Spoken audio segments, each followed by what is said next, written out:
Story 1. The Sand Story Maps of Aboriginal Australia. Section 1. The Landscape as a Storybook 1, 502,000 words.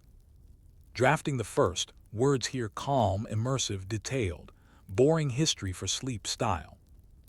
Imagine yourself sitting on the ground in the Australian interior, the sun already lowering across the horizon. The sand is warm beneath your hands, and across this vast, flat expanse, the silence is broken only by wind brushing across dry shrubs. Aboriginal elders of many different nations once sat in places just like this, using sand as their canvas. With fingers, sticks, or sometimes smooth stones, they drew patterns, lines that wound across a small patch of ground, circles that represented water holes, and dots or marks that symbolized trees, animals, or tracks. These were not drawings for decoration. They were not art in the way you might expect from a painting hung in a gallery. Instead, they were maps. But they were also more than maps. They were stories, oral narratives tied to a geography, an encoded guide for memory, survival, and cultural continuity. When you look at a sand story map, you are not seeing a scaled cartographic representation like you might find in a European atlas. You are instead entering a narrative landscape, one where the shapes, symbols, and gestures point the way not just through the physical desert, but also through the shared memory of a people. To understand this practice, one has to step back from modern ideas of writing and reading. Aboriginal Australians carried culture in their bodies, voices, and land. Storytelling was not separate from living. It was the fabric of survival. When an elder smoothed the ground and began to draw, what followed was a performance of knowledge. The sand, marked with temporary designs, became a teaching tool. For example, a circle etched into the surface could mean a campsite or a well. A set of parallel lines might be a track, a river, or the movement of people. Dots, carefully placed, might indicate resources like edible plants or hunting grounds. The interpretation depended on context, on the words spoken while the marks were made, and on the memory of the listener who was being taught. Once the story was told, the wind or a hand would wipe away the lines, leaving no permanent trace, but embedding the lesson in the minds of those who watched. The sand drawings served multiple purposes. They could instruct children in the basics of geography, where to find water, how to follow a ridge line, how to interpret the stars above when crossing a plain. They could also form part of sacred stories, the dreaming narratives that link people to their ancestors and to the land itself. To Europeans arriving in Australia, these ephemeral markings might have seemed trivial, almost like idle doodling. Yet they represented a sophisticated mnemonic system. Think about the practical importance. In a land as dry and unforgiving as Central Australia, knowing where to find water holes was a matter of life and death. It was not enough to remember that water was to the north. One needed to know the landmarks along the way, the patterns of hills, the places where animals might gather, and the sequence of features that would eventually lead to a source of water. A sand story map gave structure to this knowledge. A child might learn it first through play, drawing in the sand under the watchful eye of elders. But over time, those lessons accumulated into the competence required for adult survival. Another layer of significance lies in the communal nature of the practice. The act of drawing in the sand was often accompanied by spoken words, songs, and gestures. The person teaching might trace a line, pause, and then tell of how an ancestor traveled along that path in the dreaming. They might sing part of a songline, a sacred narrative track that tied geography to mythology. The sand marks acted as anchors, ensuring that the spoken story did not drift. Interestingly, anthropologists who documented these practices in the 19th and 20th centuries often struggled to interpret them. Without the spoken component, the lines and shapes seemed ambiguous. A circle could mean many things. A set of dots could refer to stars just as easily as to seeds or stones. The meaning depended entirely on context. This highlights the essential difference between Western cartography and Aboriginal sand maps. One strives for permanence and exactitude, the other for memory cues and adaptability. As you imagine the scene, picture the sun slipping lower, casting long shadows across the sand. The elder's hand moves slowly, patiently, as they redraw a circle that had begun to fade. A younger listener leans forward, their eyes following both the hand and the voice. The lines are simple, but the meaning is vast. These fleeting markings will disappear within minutes, but the story will endure for decades, perhaps for a lifetime. In many Aboriginal communities, these sand drawings were also a form of entertainment. They could accompany long storytelling sessions around the fire. The simple gesture of sweeping clear a patch of ground could signal the beginning of a narrative performance. While the content might have been instructive or sacred, the atmosphere was often social, a shared experience that bound the group together. In this sense, the maps were not only tools of navigation, but also tools of belonging. What is striking is how this practice reveals a very different way of recording and transmitting information. Today, we rely on external devices, books, screens, or digital files. Aboriginal Australians relied on embodied performance and landscape.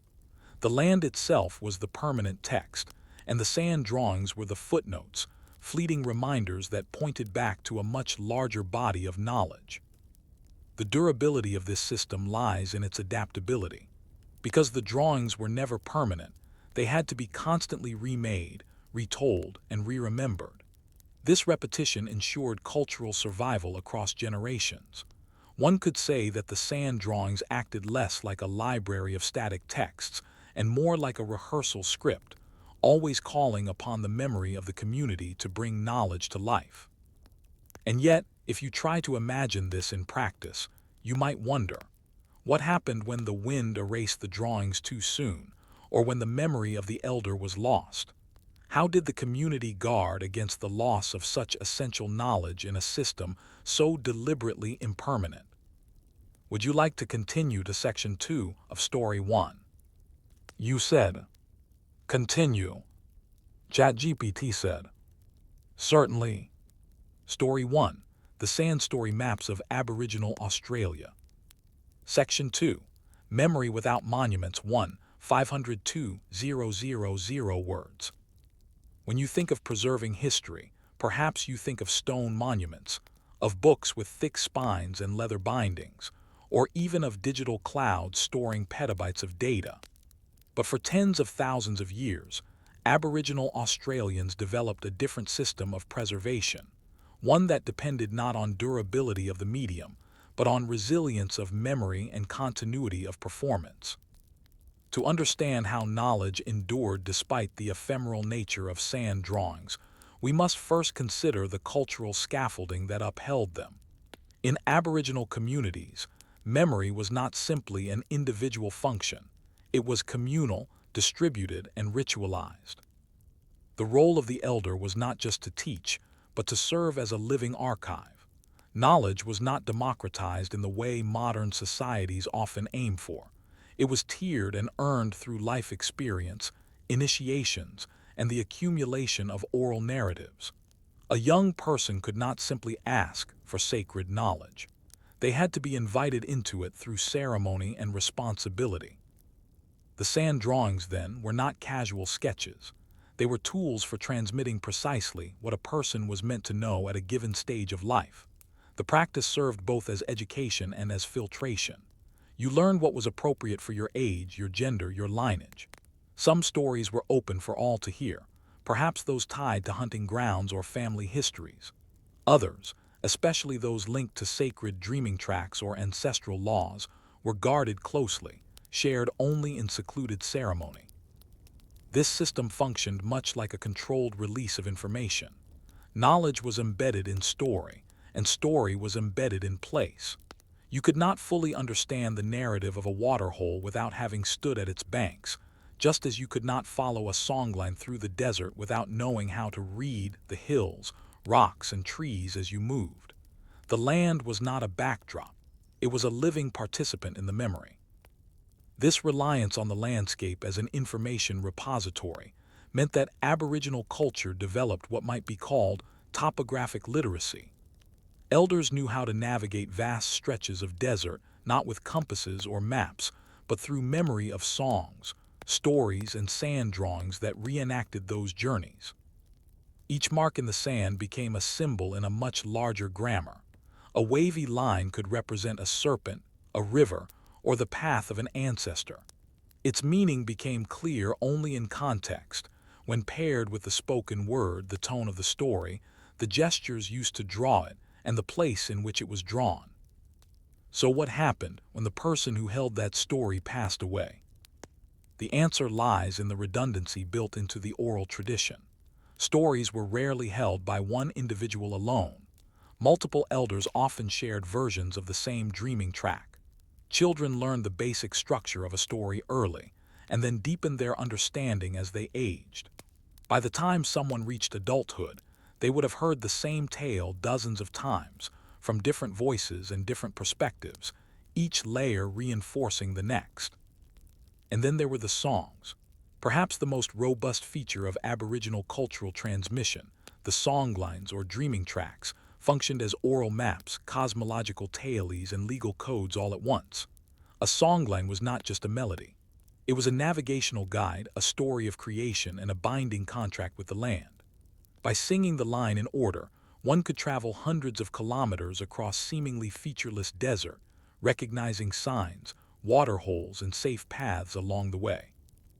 Many of these songlines were encoded in sand drawings before being sung aloud. The act of drawing the path reinforced the memory. Listeners did not just hear the story, they saw it, participated in its creation, and tied it to real geography. To those unfamiliar with the tradition, the reliance on temporary drawings might seem like a flaw, a weakness in the system. But in truth, it was a strength. The act of recreating the drawing each time it was needed forced participants to re-engage with the knowledge actively. There was no passive consumption of information. You had to remember, retell, redraw. In doing so, the knowledge stayed alive. This contrasts sharply with how information functions in written cultures. A book, once written, allows a reader to become passive.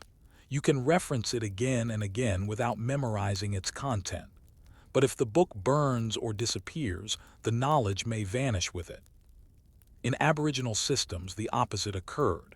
The drawing disappeared almost immediately, but the memory remained, reinforced by ritual, story, and embodied practice. This made the culture incredibly robust. As long as people remained connected to land and ceremony, the knowledge survived, even through great hardship. Of course, this resilience was tested, violently, during the colonial period.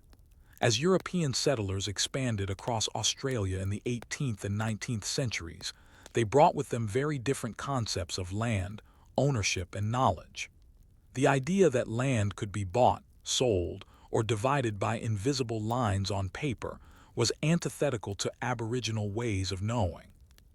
For people whose stories were tied to sacred rocks or tracks of song stretching thousands of kilometers, the imposition of barbed wire and railways represented not just physical disruption, but cognitive dissonance. Colonial authorities often misunderstood or dismissed sand drawings as meaningless. Some recorded them in journals as primitive or childlike. Yet the same observers were amazed by how Aboriginal guides could navigate with uncanny precision, recalling distant landmarks without reference to any visible aid. The secret lay in the invisible landscape, the one carried in memory, sung in songlines, and drawn momentarily into the sand. Some anthropologists began to recognize this.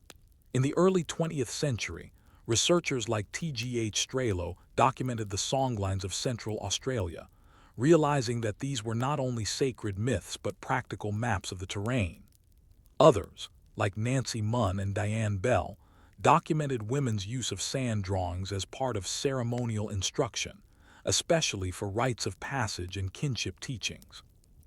Importantly, these sand drawings were not static. They changed with the storyteller, the audience, the purpose. Some were simple, a few marks to show a path to a well. Others were vast, a sweeping narrative encompassing migration, hunting patterns, and spiritual obligations. In modern times, the knowledge of sand drawing has faded in many communities due to displacement, forced assimilation, and loss of language. But it has not disappeared entirely. In some areas, elders still teach the tradition to younger generations.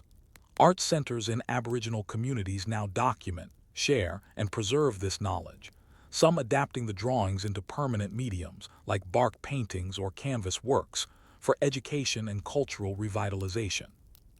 Yet the essence remains the same: drawing to remember, drawing to teach, drawing to survive. Imagine now a child watching an elder sweep the sand smooth again, erasing the story just told. The child does not panic. The marks are gone, yes, but the story remains. In the child's mind, the lines still exist, etched not in stone but in memory, ready to be redrawn when the time comes to teach someone else. Still, one question remains. How do such systems persist when the land itself, the foundation of the knowledge, is taken, fenced, or altered beyond recognition? How can stories anchored in terrain survive when that terrain is no longer accessible? Would you like to continue to Section 3 of Story 1? You said, "Continue." ChatGPT said, "Certainly." Story 1. The Sand Story Maps of Aboriginal Australia. Section 3. The land is the library. 1, 502,000 words. To answer the question left hanging, how does a culture endure when the very land to which its memory is tethered is taken? We must explore the deeper relationship between Aboriginal Australians and country. In Aboriginal worldviews, country is not merely a piece of land. It is a living being. It encompasses geography, ancestry, law, language, and spirit. Country is not owned. It is related to. You do not visit country, you return to it. You belong to it and it to you. This concept lies at the very heart of why sand story maps, though impermanent, were so powerful. When colonial forces divided Australia with roads, railways, towns, and private holdings, they disrupted more than communities. They severed the continuity of memory, because in Aboriginal cosmology, stories are not freestanding texts. They are lived and walked. They are sung across ridge lines and through dry riverbeds. They are drawn where they belong. When people were forcibly removed from their lands, their ability to perform sand stories was impaired, not simply because they had lost a location, but because they had lost a partner in the act of memory. The land was the co-narrator. Without access to the right tree, the right hill, the right rock formation, the sand drawings might lose their reference points. Yet despite these profound challenges, the memory endured. In some cases, communities adapted by teaching younger generations through remembered drawings and verbal transmission, even when they were no longer physically in the place of origin. A sand map could still be drawn on a city floor or in an outback camp far from its source. It might not carry the same weight, but it preserved the structure, the cultural skeleton that could be fleshed out again if access was restored. In more recent decades, legal battles and land claims have brought attention back to these ancient ways of mapping. Native title claims in Australia sometimes hinge on proving continuous connection to country. Here, the very drawings once dismissed as primitive have become vital evidence, demonstrating that elders retain knowledge of sites, tracks, and stories even when cut off from their physical presence. Some elders have given court testimonies in which they draw sand maps before judges, quietly, reverently, and with immense authority, describing how their ancestors walked the land, where waterholes were hidden, how songlines moved across the range. In such moments, a sand drawing becomes a legal document, a petition, a reclamation. This revival has been supported by a growing recognition of the intellectual sophistication embedded in these practices. Ethnographers, artists, and linguists have worked with communities to record sand drawings and their meanings, not to fossilize them, but to archive them respectfully in a way that future generations can return to. One important distinction remains, however. Sand drawings are not meant to be universal. Unlike Western maps, they are not designed for anyone to interpret without guidance. Each drawing is context-bound, and often its meaning is deliberately restricted. The power of the drawing lies not in its visibility, but in its relationship to those who know how to read it, and when. In this way, they resist commodification. A sand story map is not a tourist map. It is not something to be mass reproduced.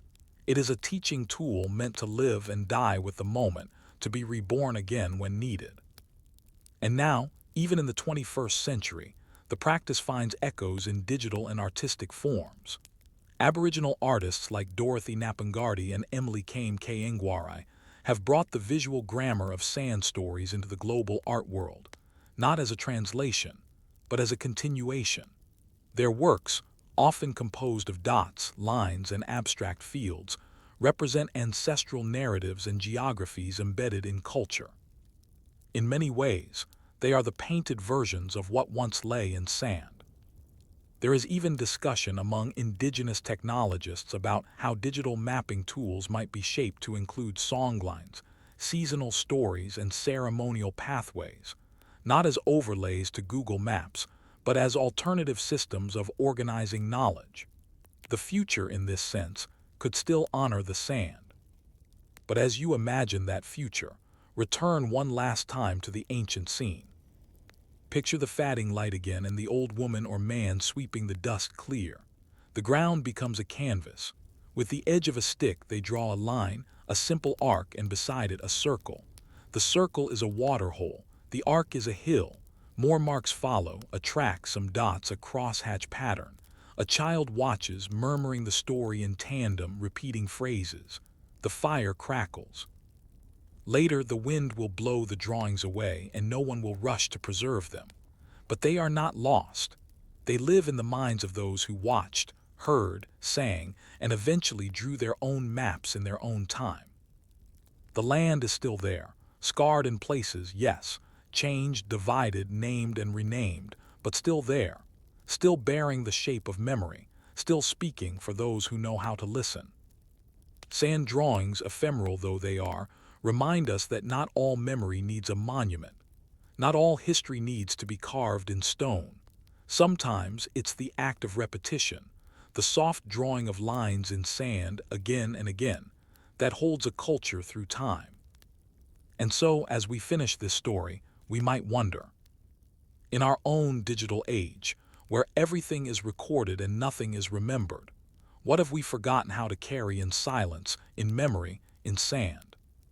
Would you like to proceed to Story 2, Measuring Time with Candle Clocks in Medieval Europe, Section 1? You said. Continue. ChatGPT said. Great, we'll now begin. Story 2, Measuring Time with Candle Clocks in Medieval Europe. Section 1, The Flickering Hours 1, 502,000 words. It's easy to forget how new our concept of precise timekeeping really is. Today, time is omnipresent on wristwatches, phone screens, ovens, dashboards, and blinking LED clocks on microwaves. But for most of human history, time was a suggestion, not a command. In medieval Europe, especially during the so-called Dark Ages and early Middle Ages, time passed in rhythms set by the sun, the seasons, and the toll of church bells. There were no wristwatches, no ticking wall clocks. And when sundials no longer worked under the blanket of night, or when the skies clouded over, people turned to a simpler, slower device, the candle clock. Imagine the setting, a small monastery in 10th century England. The wind hisses through cracks in the stone walls. Outside, the moors are black with night. Inside, monks shuffle along dim corridors carrying wax tapers, the flames trembling with each footstep. On the wooden table in the scriptorium, where manuscripts are copied in silence, a single candle burns in a brass holder. But this is no ordinary candle. It is a timepiece. This candle has been carefully measured and marked. Thin horizontal lines have been notched into the wax along its length, perhaps 12 lines in all. Each line represents the passing of a unit of time, an hour perhaps. As the flame slowly eats its way down the candle's body, the wax melts past one line after another. The monks observe it quietly. When the flame reaches the 4th mark, they rise for midnight prayer. At the 7th, it's time for work. At the 12th, the candle is nearly gone. A new one must be lit. There is something remarkably calm and human about this method. No ticking, no alarms, only the slow disappearance of wax. Time doesn't move in jumps or jolts, but in a continuous, glowing descent. Candle clocks were never fully standardized. There was no universal model, no central authority determining the length of the candle or how long each segment should last. Instead, each community or household adapted its candles to its needs and resources. Most candles used for timekeeping were made of beeswax, more expensive but slower burning and more consistent than tallow. A typical candle might be 12 inches long and take 4 hours to burn fully. If marked into 12 equal sections, each line would indicate 20 minutes, but there were countless variations. Some candles burned faster in the summer, slower in the winter. If the wind blew across the flame, it would tilt and burn unevenly. If the wick was trimmed too short or too long, the time would skew. Despite these quirks, candle clocks found their way into religious, domestic, and scholarly life across medieval Europe. Monasteries in particular depended on them. Benedictine monks followed the rule of Saint Benedict, which required prayer at specific intervals throughout the day and night: matins, lauds, prime, terce, sext, none, vespers, and compline. Before the advent of mechanical clocks, the monks needed something that worked in darkness and silence. Candle clocks met that need. Some monastic candle clocks were quite sophisticated. Records from medieval England describe candles marked not just with hours but with bells or weights. A thin metal ball might be embedded in the wax at each hour line. As the wax melted, the ball would fall into a metal bowl with a soft clink, a gentle, audible signal that an hour had passed. In other designs, threads tied to small weights would burn through and trigger a sound or movement. One early version even rang a tiny bell. For the devout, this wasn't just useful, it was sacred. Time was not secular. It was a gift, a duty, a rhythm ordained by God. The candle marked the steady passage of life toward death and of each soul toward its salvation. Every drop of wax symbolized time used or time wasted. In households, the candle clock took on more practical forms. Wealthier homes might use candle clocks to manage tasks: cooking, evening chores, bedtime. A mother might tell her child, "You may play until the wax reaches the third ring." A servant might be ordered to stir the stew again when the candle burns past the second nail. In some cases, small pins or nails were inserted into the candle at intervals, and as the wax melted, the metal would drop noisily into a plate below, making a makeshift timer. Legal contracts even referred to candle clocks. In courtrooms and negotiations, a candle auction or candle time limit might be used to keep proceedings brief. A decision had to be made before the candle burned past a certain point, or before it went out entirely. The flame became a countdown, but one you had to watch carefully, for it made no sound. Not all communities embraced the candle clock. In some rural areas, it was considered a luxury or even a curiosity. After all, beeswax was costly. Most peasants lived by daylight and firelight, rising with the sun and retiring when it set. Candle clocks were more often found in towns, churches, and wealthier estates. Yet even where they weren't used daily, they were known. Travelers from the Islamic world, where water clocks and astronomical observatories were more advanced, recorded the curious European habit of measuring time by melting wax. In the 12th century, Arabic scholar al-Jazari designed complex water clocks that included automata, moving human figures that rang bells and beat drums on the hour. In comparison, a candle was simple, almost primitive. But therein lies its charm. The candle clock doesn't overcomplicate. It requires no gears, no pendulums, no precision steel, just wax, a wick, a few marks, and patience. Think about that. A person in 1100 AD could track time as accurately as they needed to, with nothing more than what could be made at home or in a monastery. No battery required. It wasn't perfect. The flame flickered. The wax wavered. Humidity changed everything. But the people who used it accepted that time could be imprecise, Time didn't need to be exact to be meaningful. It needed only to be regular enough to guide a life. As you imagine the world lit only by fire, consider how different life must have felt. Time was not a tyrant. It was not broken into meetings, appointments, and minute-by-minute schedules. Instead, it moved with flame and shadow. You knew how much time had passed by how much wax had disappeared, how many tears the candle had shed. And yet, even this simple device was the beginning of something much larger. Candle clocks laid the groundwork for mechanical clocks. They introduced the concept of evenly divided hours. They taught people to observe, to calibrate, to expect regularity. Before long, the soft whisper of a melting candle would be replaced by the hard tick of a gear. But for now, in this moment, the room is silent save for the rustle of a page and the tiny hiss of flame. The candle burns on. The monk beside it watches the wax slip past the 7th mark. He gently sets down his quill, blinks into the flame, and rises for vespers. Still, we might wonder, what happened when candle clocks met the gears and iron weights of early mechanical timekeeping? Did they coexist peacefully, or was one quietly extinguished by the other? Would you like to continue to section 2 of story 2? You said, continue. ChatGPT said, certainly.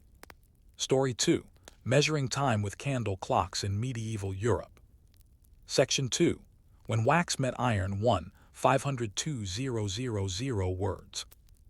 The candle clock had long ruled the quiet hours of night in monastic life, the evening hush of manor houses, and the private rituals of prayer and rest.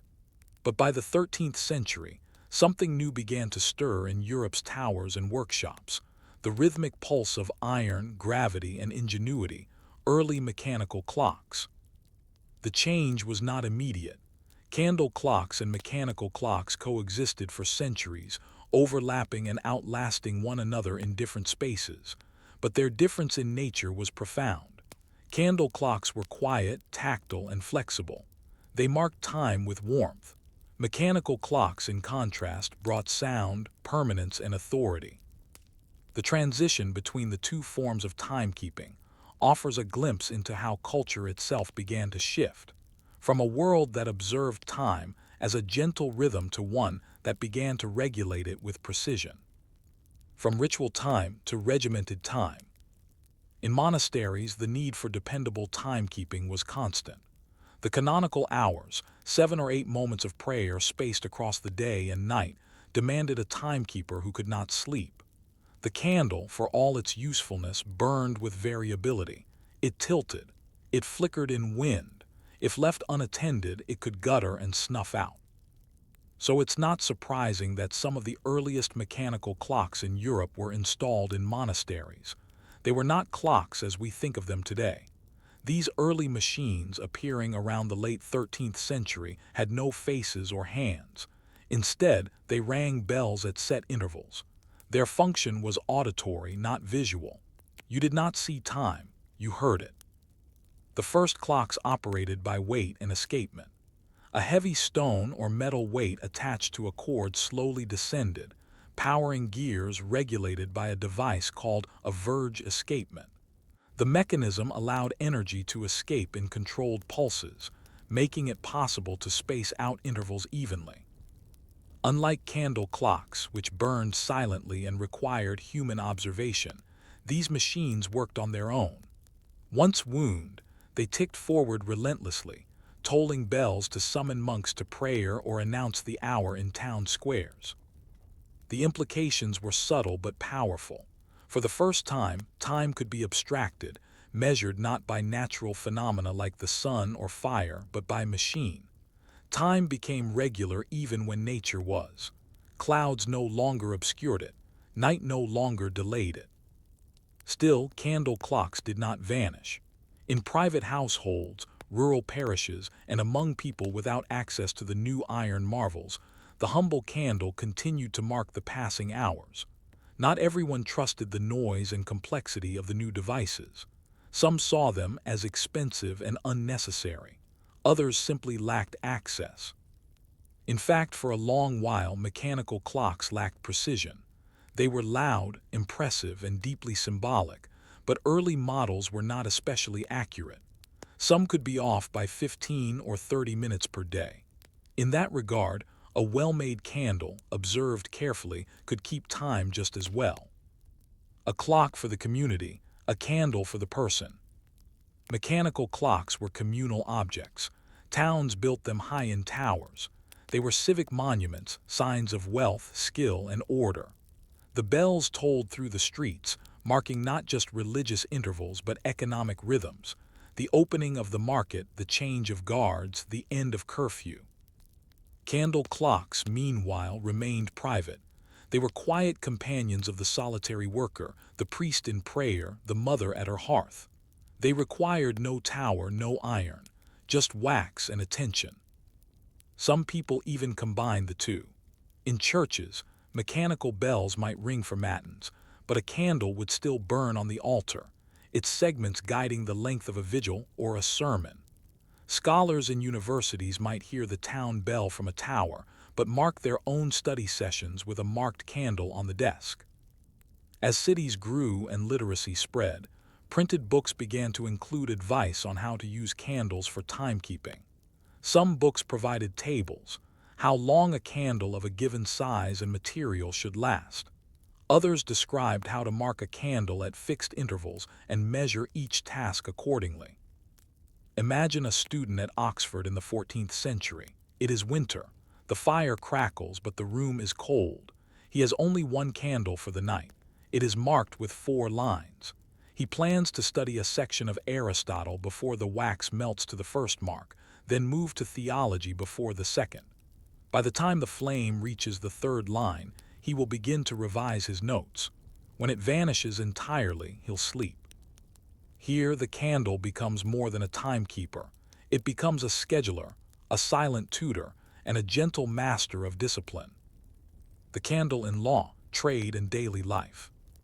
Even outside spiritual or scholarly settings, candle clocks remained useful. In legal proceedings, as mentioned earlier, they were sometimes used to limit the length of testimony or decision-making. A judge might declare, "You have until the candle burns halfway." This wasn't an idiom. It was a literal measure of duration. Candle clocks also had a role in auctions. The candle auction was a method of preventing last-second bids or manipulation. Bidding continued until a small candle, once lit, went out on its own. Since no one knew precisely when the candle would snuff itself out, last-minute strategizing was less effective.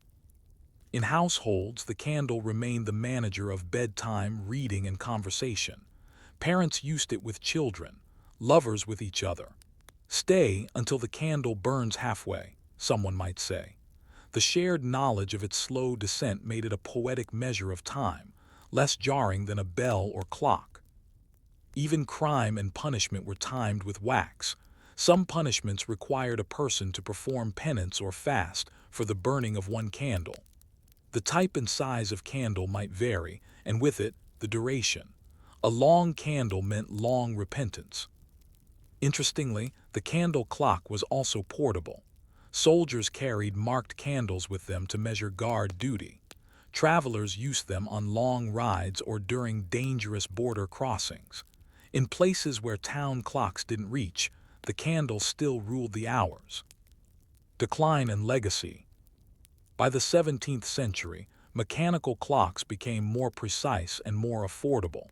With the invention of the pendulum clock by Christian Huygens in 1656, accuracy increased dramatically, losing less than a minute a day. Public clocks now had hands, minute hands, even second hands, and were increasingly trusted over oral or sensory time. Pocket watches began to appear. The pulse of the day was no longer measured by melting wax or shadow on a wall, but by a quiet tick close to the heart. Yet candle clocks still lingered. In rural homes and quiet parishes, wax still measured night. Eventually, the candle ceased to be a clock and returned to being simply a source of light. But its legacy persisted, in our metaphors, our language, even our understanding of time as something divisible, accountable and fleeting. Even now, we speak of someone burning the candle at both ends. We say time melted away. These aren't just poetic expressions.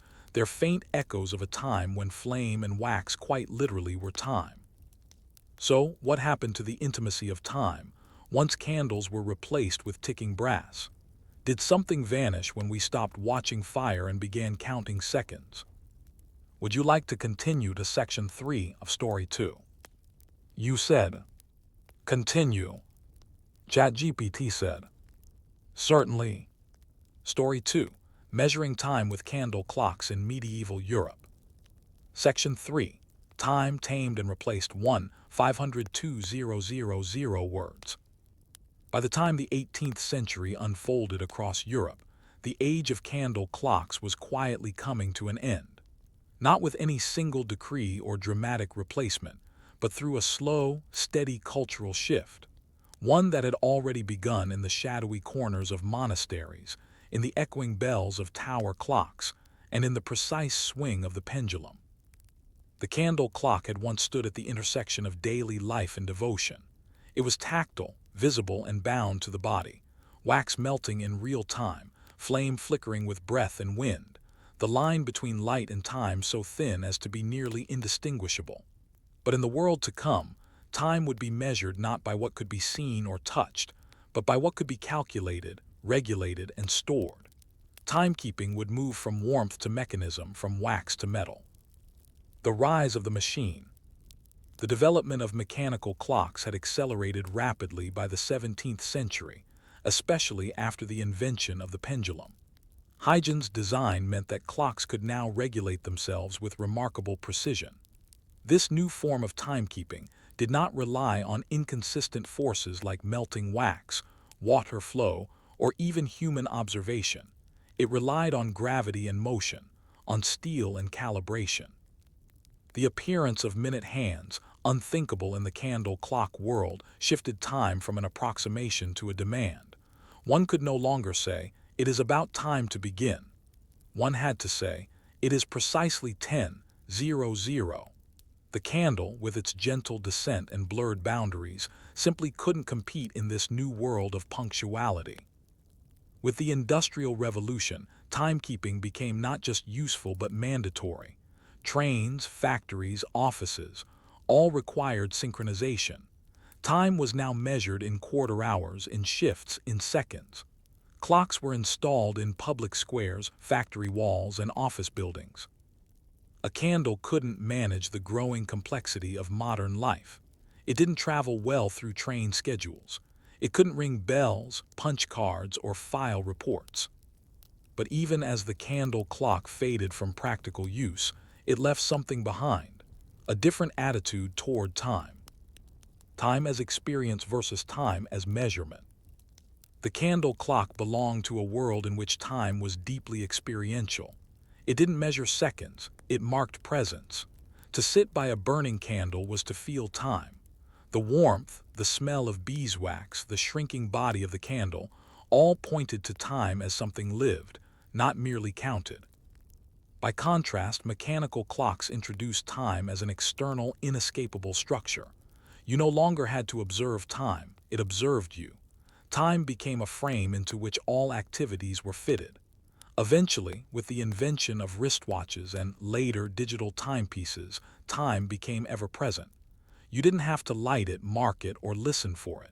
It was always there, waiting to be read. And yet, even in the age of precise clocks, something was lost. When people burned a candle for a prayer or a vigil, they could see how much time remained.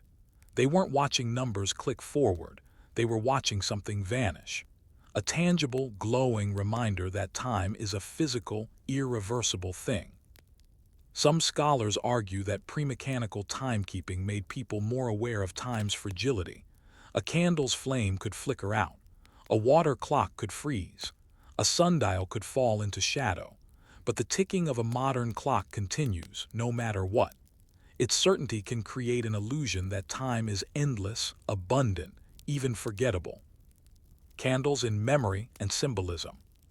By the 19th century, candle clocks were largely obsolete, but their symbolism lingered, particularly in religious and domestic rituals. Candles were still lit to mark beginnings and endings, of prayers, of lives, of moments. In Catholic churches, votive candles still burn today as a visible manifestation of time and intention.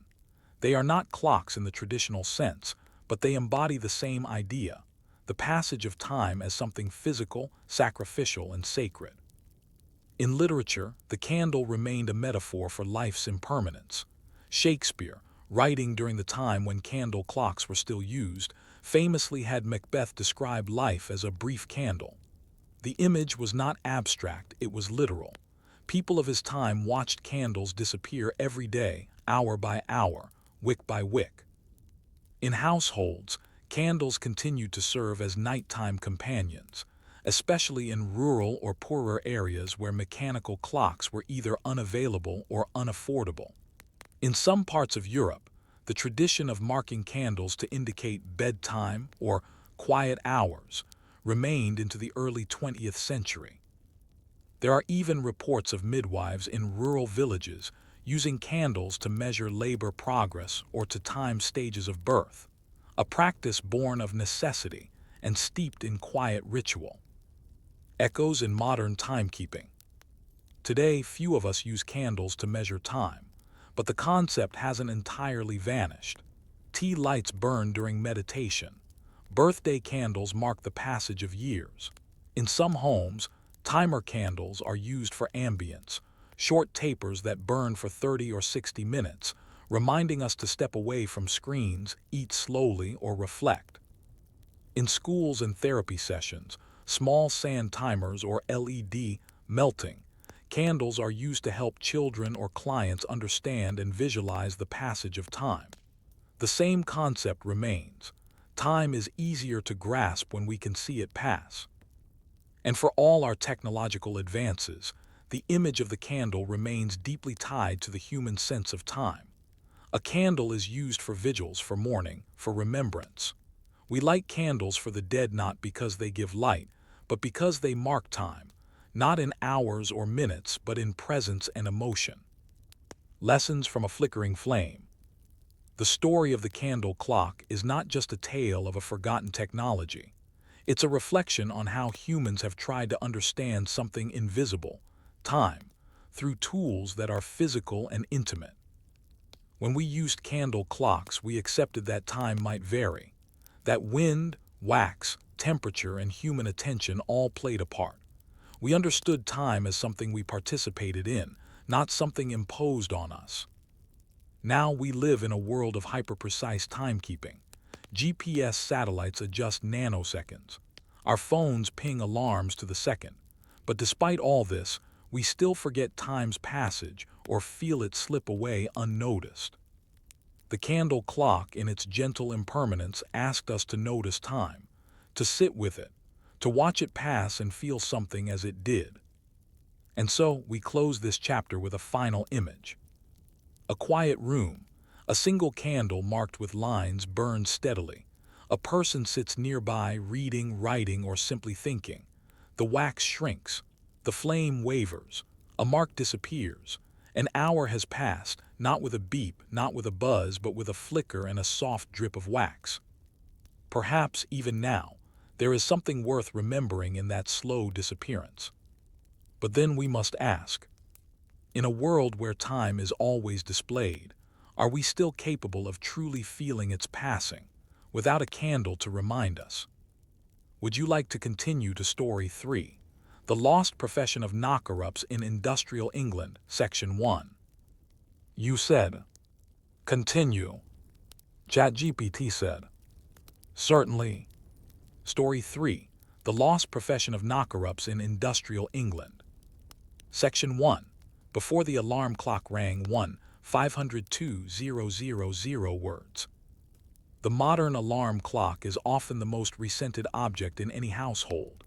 Its shrill beeping interrupts dreams, startles hearts, and marks the beginning of rushed mornings. But not so long ago, that mechanical scream didn't exist. In fact, the task of waking up on time, especially for workers in the early days of industrialization, fell not to machines but to people. Those people were known as knocker-ups, or knocker-uppers, a peculiar and now extinct profession that once populated the misty streets of industrial England. For decades in the 19th and early 20th centuries, they were the ones responsible for waking factory workers, miners, dockhands, and mill girls before dawn broke, long before clocks were affordable, and long before anyone had even imagined hitting a snooze button. It was a job born not out of tradition or ritual, but out of necessity, a practical, entirely human response to the rigid time demands of the industrial age. A world that needed waking. The early 19th century saw England transform from an agrarian society to an industrial powerhouse. Mills, mines, and factories became the new engines of the nation, drawing hundreds of thousands of workers from the countryside into booming, soot-darkened cities like Manchester, Leeds, Birmingham, and London's East End. These workers were expected to arrive at their job sites early, sometimes as early as 4:30 or 5:00 a.m., and they could be dismissed or docked pay for being even a few minutes late. Time, once a flexible concept governed by the sun and seasons, became rigid. Factory whistles and bell towers rang out across neighborhoods, marking the start of shifts. But there was a problem.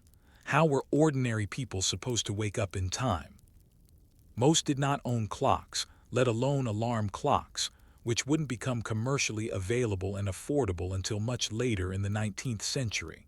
Pocket watches were expensive and delicate. Wall clocks were even rarer, and even if one had a clock, how was a sleeping person to know when the hand struck 5? Enter the knocker-up. The mechanics of the knock. A knocker-up was a person paid, sometimes weekly, sometimes daily, to come to a household in the pre-dawn hours and wake the residents. They didn't enter the home. Instead, they would stand outside, peering up at darkened windows and literally knock, repeatedly, precisely, and persistently, until someone stirred. But how did they reach second or third-story windows? The solution was ingenious, if quaint. Most knocker-ups used long rods to tap on windows above street level. These rods could be wooden poles or slender sticks, anywhere from 6 to 12 feet in length. Some knocker-ups, especially those who served taller buildings, used pea shooters, long tubes through which they blew dried peas at windows, creating a surprisingly effective tap-tap-tap that wouldn't break the glass but would certainly disturb the sleep of the tenant within. Others banged doors, rattled railings, or shouted names. In particularly tight-knit working-class neighborhoods, a knocker-up might only have to tap once. The residents were used to the sound and would respond quickly, even groggily, knowing their wages depended on it. A typical morning route could begin as early as 3:30 a.m., with a knocker-up walking through alleyways and narrow brick-lined streets, bundle of dried peas in hand, or stick at the ready tapping window after window. Some were hired to wake one household. Others woke dozens, sometimes even over 100 people per morning, each at slightly different times, remembering who needed to be stirred at 4:15, who at 4:40, and who at 5:00. Imagine the skill this required. No written list, no phone reminders, just mental scheduling and years of habit. Some knocker-ups were extraordinarily precise. One was known for tapping exactly 4 times, pausing, and then tapping again. Another earned a reputation for being so punctual that the worker inside would stir seconds before the knock arrived, conditioned by repetition. Who were the knocker-ups? The profession attracted a curious range of people. Some were elderly men unable to work longer shifts in factories. Others were women, particularly widows, who needed a small income to supplement poor relief or make ends meet. Children, too, served as knockers-up, often before going to school or taking other small jobs. A schoolboy might wake half a dozen neighbors on his morning paper route. In the industrial districts of Lancashire and East London, whole families were known to take on the task together. The work wasn't glamorous, but it was steady. A knocker-up might earn a few pennies per client per week. The income wasn't high, but it was consistent, and in communities where even modest stability was rare, that mattered. Because the job was done in the early hours and on foot, knocker-ups became walking fixtures of their communities. Residents knew their footsteps. They recognized the cadence of their knock. It was a quiet relationship, practical, necessary, and built on trust. But there were hazards. The early morning streets were not always safe. Industrial neighborhoods were dark, muddy, and poorly lit. A knocker-up might step in waste, trip over refuse, or encounter drunken revelers returning from taverns. Worse, there were occasional complaints of being mistaken for burglars or being accosted for disturbing the peace, though that irony was often laughed away. A world without snooze buttons. To understand the world of the knocker-up, imagine a place where personal alarms don't exist. You live in a row house near a cotton mill. Your shift begins at 5:30 a.m., and if you're late, your pay is docked or you're locked out of the gate. You can't afford a timepiece, and your window faces a quiet alley. So you pay old Mrs. Wilson, the knocker-up from the next street over. Each morning at precisely 4:45, she stands below your window with her stick, gently tapping the glass. Tap, tap, tap. Pause. Tap, tap, tap. You stir, knowing she won't leave until she sees a candle flicker or hears movement. It's cold, you're tired, but she keeps her rhythm. She walks down the alley to the next house and does the same. You get up, you make tea, you put on your boots. Another day begins. No electric hum, no blinking lights, just a knock in the dark. But that raises the inevitable question. Who woke the knocker-up? The answer varies. Some relied on natural wakefulness, conditioned by habit. Others had family members, spouses, children, who served as informal wake-up calls. A few used candles with timed burns, lighting them before sleep and waking when the wax melted to a certain mark. And yes, in some cases, other knocker-ups would wake each other in a daisy chain of rising footsteps. It's a question that puzzled even Victorians, and it led to the popular tongue-in-cheek riddle. Who wakes the knocker-upper up? A curious problem in a world just beginning to understand the idea of mechanical time discipline. But even in their heyday, knocker-ups were already facing a ticking clock, one they couldn't knock away.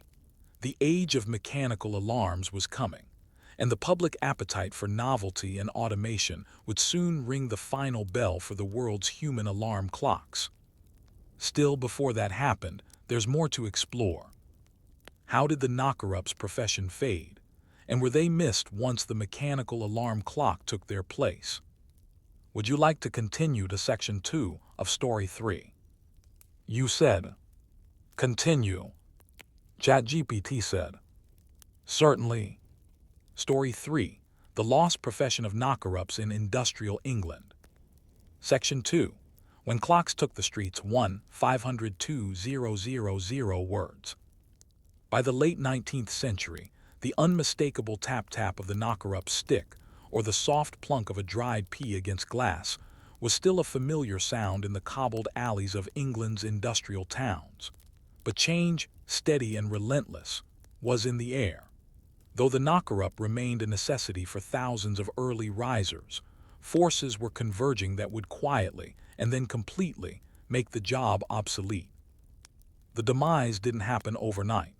It crept in gradually, as inventions became cheaper, as electricity reached further, and as people's relationship with time itself began to shift. The knocker-up, for all their reliability, was about to be replaced by something less human, but more permanent. The alarm clock arrives. The mechanical alarm clock had existed in one form or another since the 15th century. Early models were bulky, expensive, and often custom-built. The earliest known example dates back to the 1400s, designed by the German inventor Peter Henlein. But these were large tower clocks that rang bells at fixed times, not devices for personal use. It wasn't until the mid to late 19th century that alarm clocks became mass-producible, affordable, and most importantly, portable. In 1876, American inventor Seth E. Thomas patented an improved mechanical alarm clock that allowed users to set a wake-up time with a dial. Over the next few decades, factories in the US and Europe began producing these clocks in bulk, aiming them directly at the growing working class. A simple clock with an alarm bell no longer cost a fortune. Though still a luxury for the very poor, it was becoming increasingly common in homes by the 1880s and 1890s, especially among upwardly mobile workers or households with multiple incomes. And the alarm clock did not require walking in the cold. It did not forget appointments. It did not grow ill or oversleep. It ticked faithfully, sounded loudly, and could be relied on even in a snowstorm. Still, many people hesitated to trust this mechanical newcomer. Some found the ticking unnerving. Others couldn't figure out the settings. And most notably, many workers simply couldn't afford one, at least not yet. So the knocker-up continued for a time. The two systems overlap. For several decades, both systems operated side by side. A person might own a small clock but still pay a knocker-up for the reassurance. Families with one alarm clock might share it between rooms, or rely on a knocker-up for the children, or for the household member with the earliest shift. Newspaper advertisements and memoirs from the late 19th century often include mentions of both. Alarm clocks now available at reasonable prices, no need to hire a knocker-up. Or, Mrs. Longley still making her rounds at 5:00 a.m., dependable as ever. In some towns, resistance to alarm clocks was partly cultural. The knocker-up was part of the community, a familiar figure like the lamplighter or milkman. Children waved to them on their morning routes. Adults trusted them over cold machinery. More than that, the knocker-up was forgiving. If you didn't respond the first time, they knocked again. If you requested a new wake-up time, they adjusted. The mechanical clock, in contrast, rang once, then fell silent. You missed it, you were late. Still, the writing was on the wall. The beginning of the end. By the early 20th century, alarm clocks were becoming commonplace in middle-class homes and even among skilled laborers. Electricity brought with it not just new lighting but electric clocks, which could be smaller, quieter, and more reliable than their wind-up counterparts. In some places, entire neighborhoods transitioned in only a few years. Knocker-ups began to lose clients. As wages improved in the early 20th century and consumer goods became more accessible, people began to prefer the privacy and precision of their own alarm clock. Even cities themselves began to enforce more standardized timekeeping, publishing train schedules, school hours, and factory shifts around the ticking of centralized clocks, further undermining the need for personal knockers. By the 1930s, the profession had almost entirely disappeared. A few clung on, particularly in small towns in northern England or Scotland, where traditions lingered and alarm clocks remained scarce. But in the growing cities and modern suburbs, the tapping stick had been retired. The last of the knockers. One of the last known professional knocker-ups in England was Mary Smith, a figure immortalized in old photographs and local lore. Working in East London, she used a long bamboo stick to knock on second-story windows. She is often shown dressed in a long coat, headscarf, and boots, holding her pea shooter or stick like a badge of purpose. Mary was known for her precision. She kept a tight schedule, waking dozens of people along a route she had memorized over years. Her daughter reportedly took over the job for a time, marking one of the last generational lines in a profession that had once employed thousands. As her kind disappeared from the streets, newspapers began to romanticize them. "The last knocker-up retires," read a headline in 1941, not without a touch of mourning. For all their humble station, knocker-ups had been indispensable. They had shaped the rhythm of entire neighborhoods. And once gone, they left behind an odd silence, a faint absence where once there had been knocks in the dark. Cultural echoes. Though the profession is gone, it survives in curious ways. Old songs, poems, and children's rhymes reference the knocker-up. Books on Victorian England often include their likeness. In museums and exhibits on industrial life, they feature among coal scuttles and bobbins, a symbol of a transitional age when the human body still did the work of machines. Even the name endures in a playful but misleading way. In American English, the phrase knocked up means something quite different, often to the amusement of British visitors. The original term, however, comes from the act of knocking someone awake, not the modern idiom. Occasionally, reenactments or heritage festivals will include a mock knocker-up, tapping windows in costume, to the delight of visitors too young to remember a time before digital clocks. The humanity of the knock. Looking back, the profession may seem quaint, even comical, but consider what it represented. At a time when precision was demanded but access was unequal, human beings became the bridge. The knocker-up was the solution to a technological gap, where time had become strict, but clocks had not yet caught up with the people required to obey them. They were part of an era where being on time mattered more than ever, but getting up on time was still a shared, communal act. A knock on a window, a whispered name, a pause, waiting for the flicker of a candle or the creak of floorboards above. It was timekeeping with a human face. And yet, as mechanical alarms became cheap and reliable, one question lingered in the backs of minds. Did the arrival of personal clocks make us more independent, or did it make time more impersonal? Would you like to continue to Section 3 of Story 3? You said, "Continue." ChatGPT said, "Certainly." Story 3. The Lost Profession of Knocker-ups in Industrial England. Section 3. When Time Knocked No More 1,502,000 words. As the 20th century marched forward, the mechanical whir of alarm clocks steadily replaced the soft knock of a bamboo stick on glass. What was once a daily act of community ritual, someone walking the streets to wake their neighbors, had been absorbed by gears, bells, and later, by buttons marked snooze.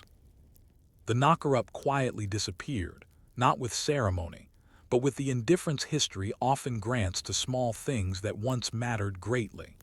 Yet their story, in all its simplicity, speaks volumes about a world caught between tradition and industrialization, a world in which time, for the first time, stopped being shared and became personal. Vanishing footsteps.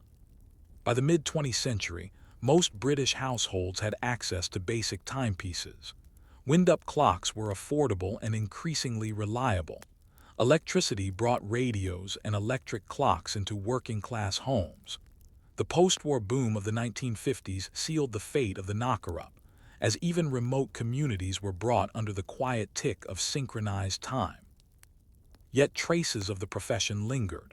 In some parts of Lancashire, Yorkshire, and Scotland, elderly residents still remembered the sound of the morning knock, or the sight of a familiar silhouette on the curb at dawn. Children would imitate the role in games, pretending to wake imaginary neighbors. Though no official register exists of the last working knocker-up, anecdotal evidence suggests that the practice persisted in small pockets into the 1950s, possibly even early 1960s, though increasingly as a curiosity rather than a necessity. In time, the memory of the knocker-up passed into local lore, a profession remembered with gentle humor, often referenced in old workers' songs, history exhibitions, and heritage walks. Still, their disappearance marked something more than the end of a quirky job. It represented a deeper transition, from a world of collective rhythms to one of individualized time discipline. The clock becomes the self. What makes the knocker-up particularly interesting is that it existed in a precise historical window. Too late to belong to the ancient world of sundials and church bells, and too early to survive the spread of mass-produced timepieces, it was a stopgap profession, an interim solution, a patch in the timeline of human organization. But it also embodied something rare, a human interface with time. When a knocker-up tapped your window, you weren't just being woken, you were being seen. Someone remembered that you needed to rise at 4:45. Someone knocked just for you. In a time before privacy and personal alarms, this was strangely intimate.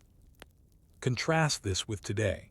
Alarms are silent vibrations on a wristband or preset tones triggered by phone apps. We wake alone, often to devices we've programmed ourselves. There's efficiency, yes, but there's also detachment. No one waits outside.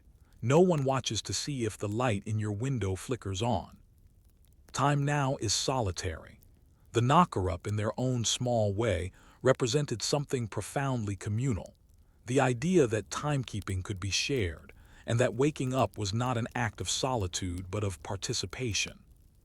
Echoes in modern life. In some ways, the spirit of the knocker-up lives on, not in form but in function.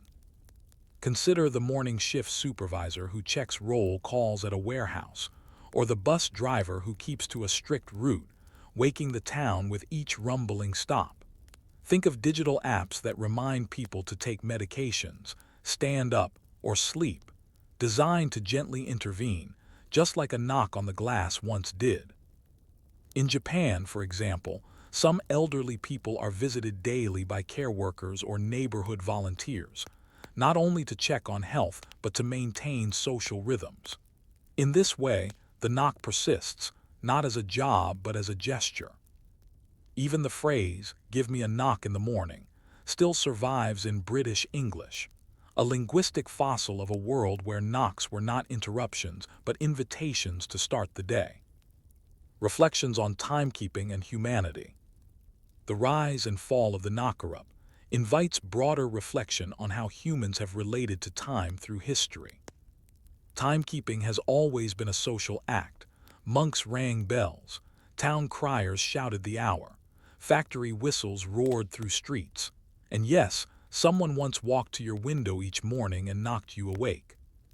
But with each technological advancement, time has become more private, precise, automated. This has brought great benefits: global coordination, medical scheduling, transport logistics, and more. But it has also brought pressure, anxiety, and a sense of disconnection from natural rhythms. The knocker-up, for all their simplicity, enforced a different relationship with time, one that was less about productivity and more about presence. Time was shared.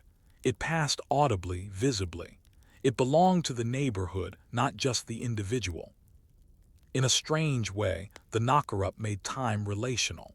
They reminded you that someone else was awake, that someone else knew when your day began. Closing the window. So now imagine, one last time, that world. It's still dark outside. The gaslight on the corner sputters faintly. You lie in bed, half asleep, listening for a sound. Then soft but steady it comes, tap, tap, tap. A pause, then again, tap, tap, tap.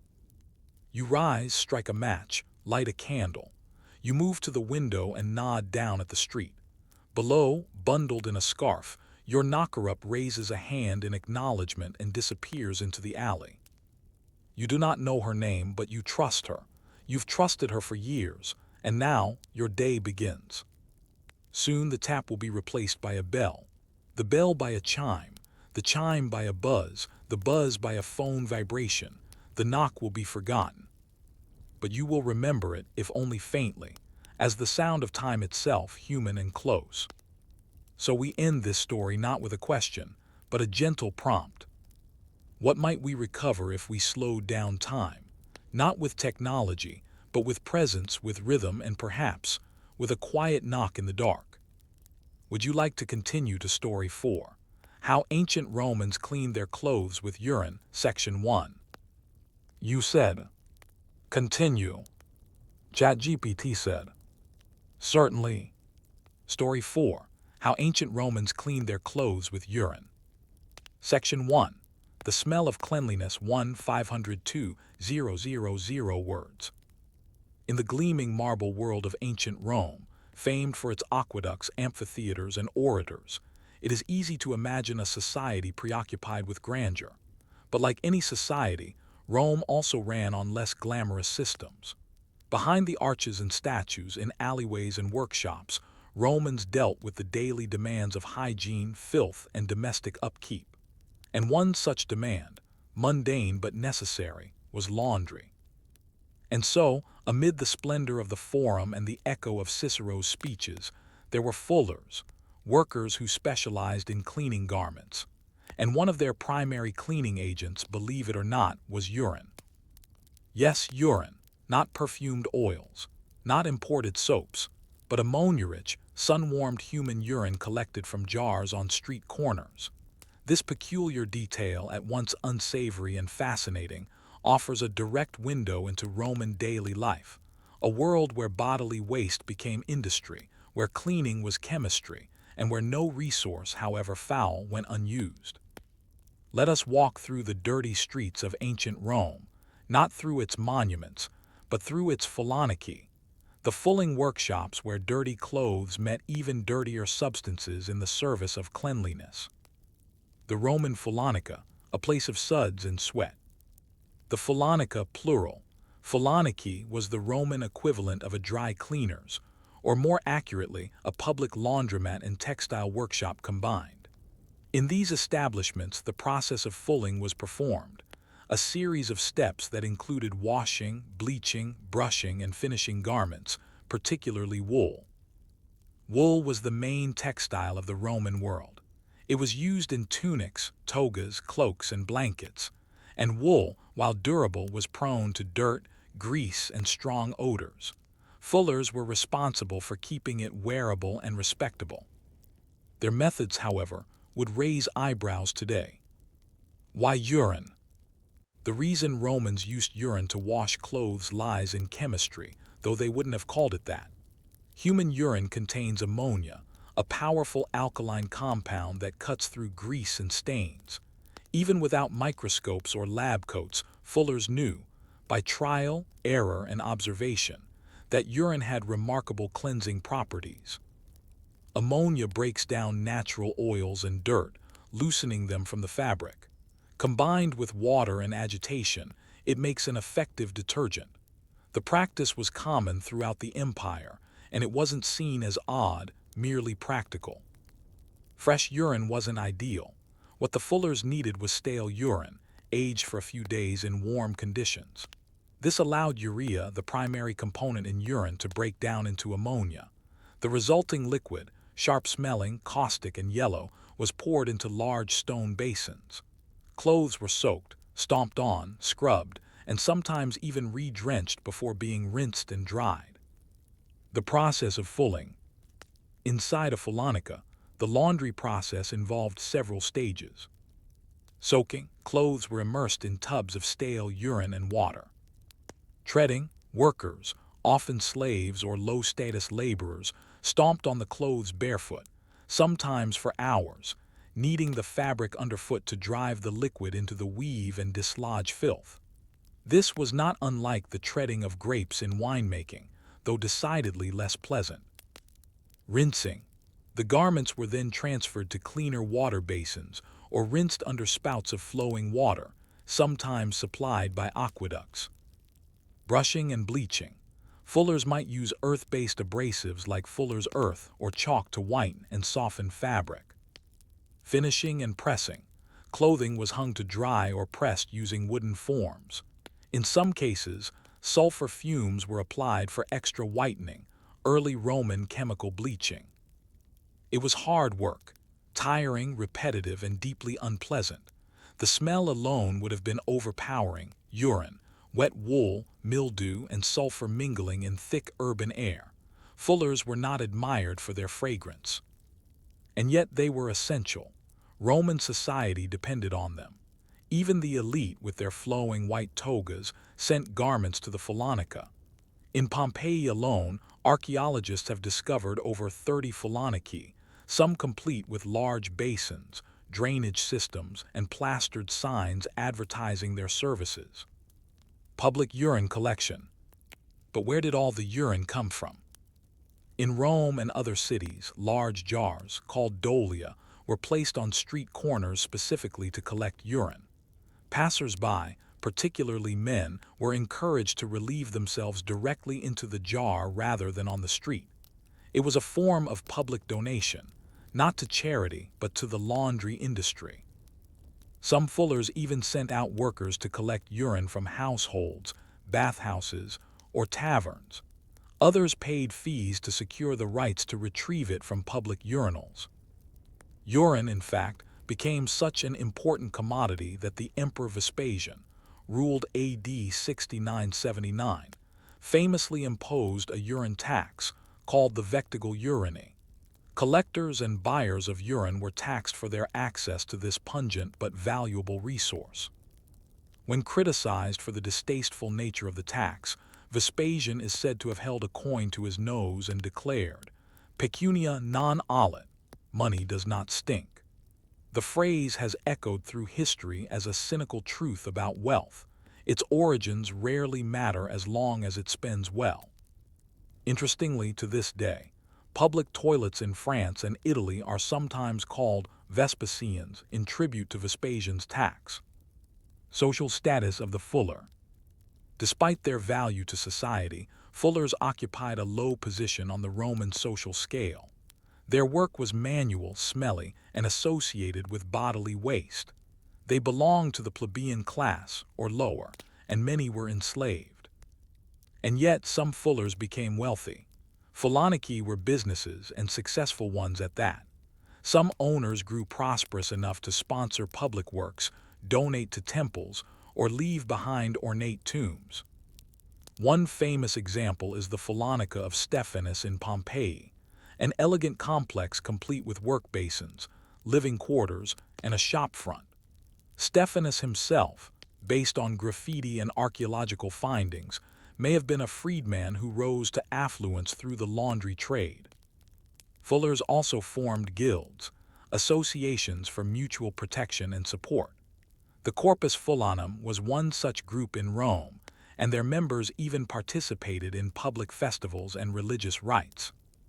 In a society that valued clean garments and dignified appearance, fullers, despite their odor, held a necessary place. A culture of cleanliness, of a sort. Romans were more hygiene conscious than many realize. Bathhouses, fountains, perfumes, and cosmetics played major roles in daily life. The Fulanica was simply part of that ecosystem. Though its methods might offend modern noses, they were accepted as both effective and ordinary. Romans did not view urine as disgusting in the same way modern cultures do. It was waste, yes, but it was also a resource. It could clean, it could tan leather, it could whiten teeth, yes. Some Roman toothpaste recipes included urine. What mattered was utility. This approach speaks to a broader Roman value, function over sentiment. Whether cleaning clothes or collecting taxes, what worked was what mattered. Still, one can imagine the first-time visitor to Rome wrinkling their nose at the smell of a Fulanica in full operation, or the young apprentice gagging through their first day of foot-stomping in yellowed water. It was not a romantic world, but it was a practical one. And yet we are left with a curious thought. Did those who wore the bright white togas of Roman society ever think, really think, about how they were cleaned? Or, like so many, did they simply look past the smell, content to know that someone else had done the dirty work? Would you like to continue to Section 2 of Story 4? You said, "Continue." ChatGPT said, "Certainly." Story 4. How Ancient Romans Cleaned Their Clothes with Urine. Section 2. The Business of Stains and Status 1 502,000 words. In the previous section, we stepped into the pungent world of Roman fullers, those industrious workers who stomped, soaked, and scrubbed garments in tubs of stale urine to keep society looking respectable. But beneath the fumes and foam, the Fulanica was more than just a place of dirty laundry.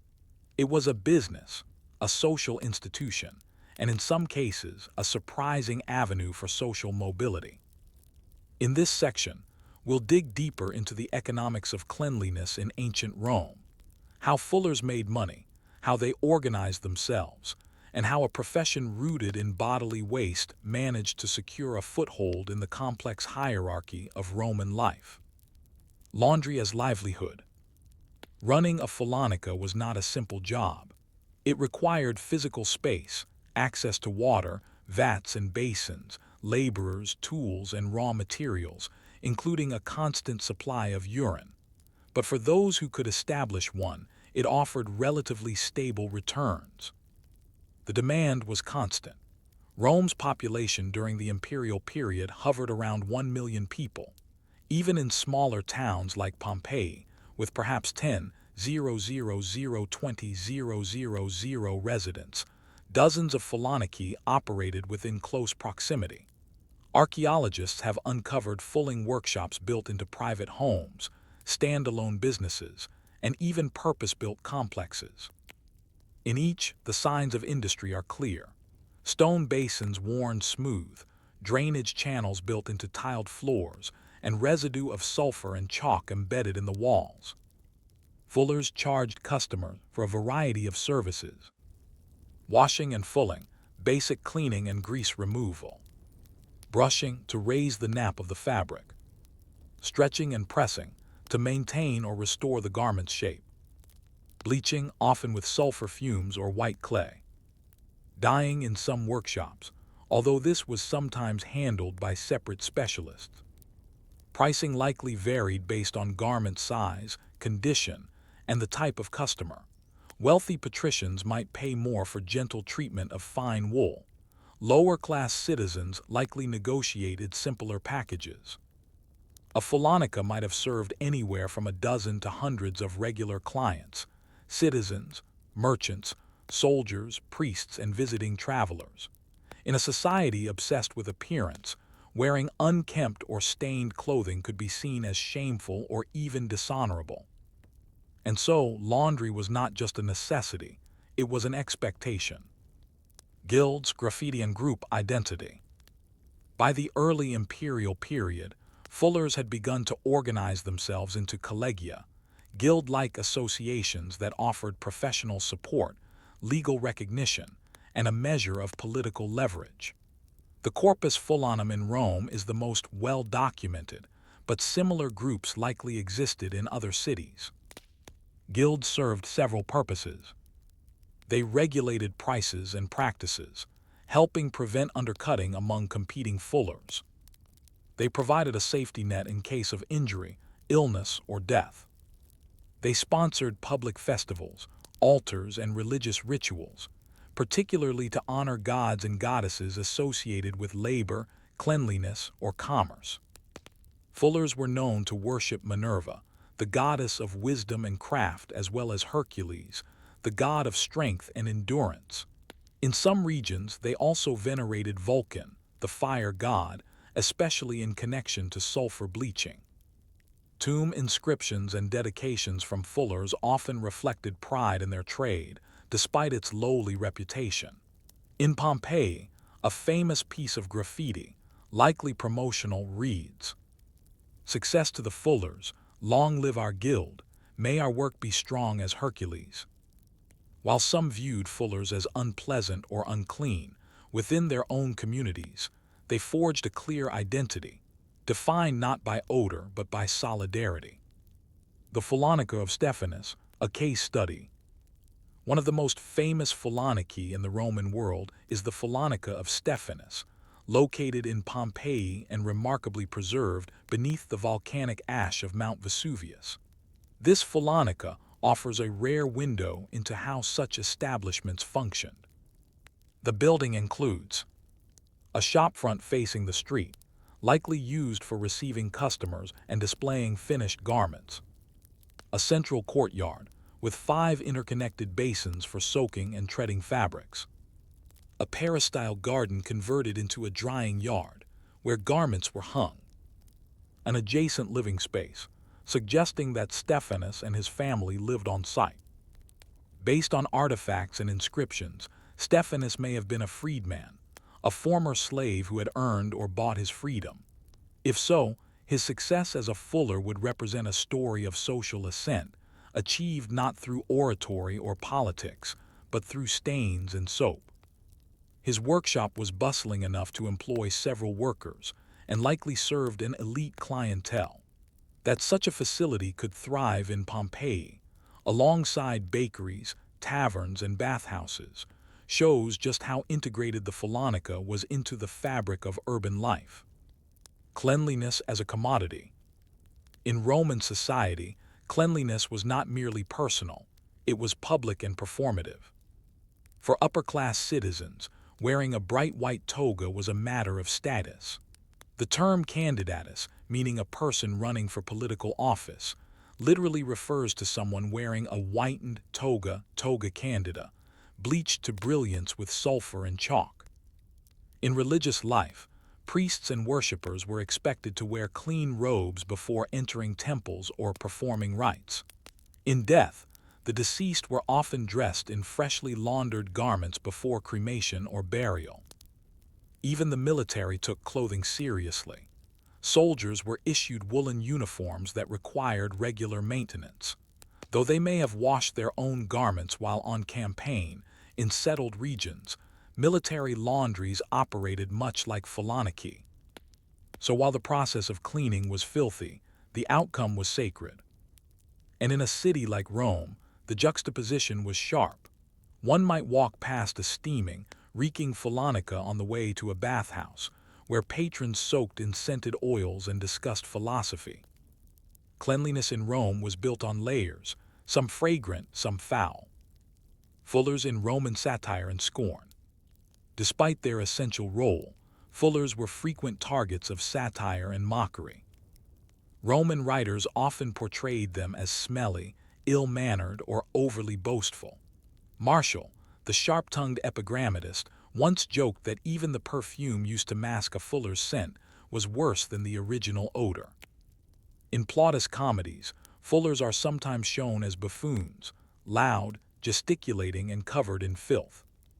This public image reflects the Roman tension between necessity and disdain. Fullers cleaned society, but were rarely invited to the dinner parties of the people they served.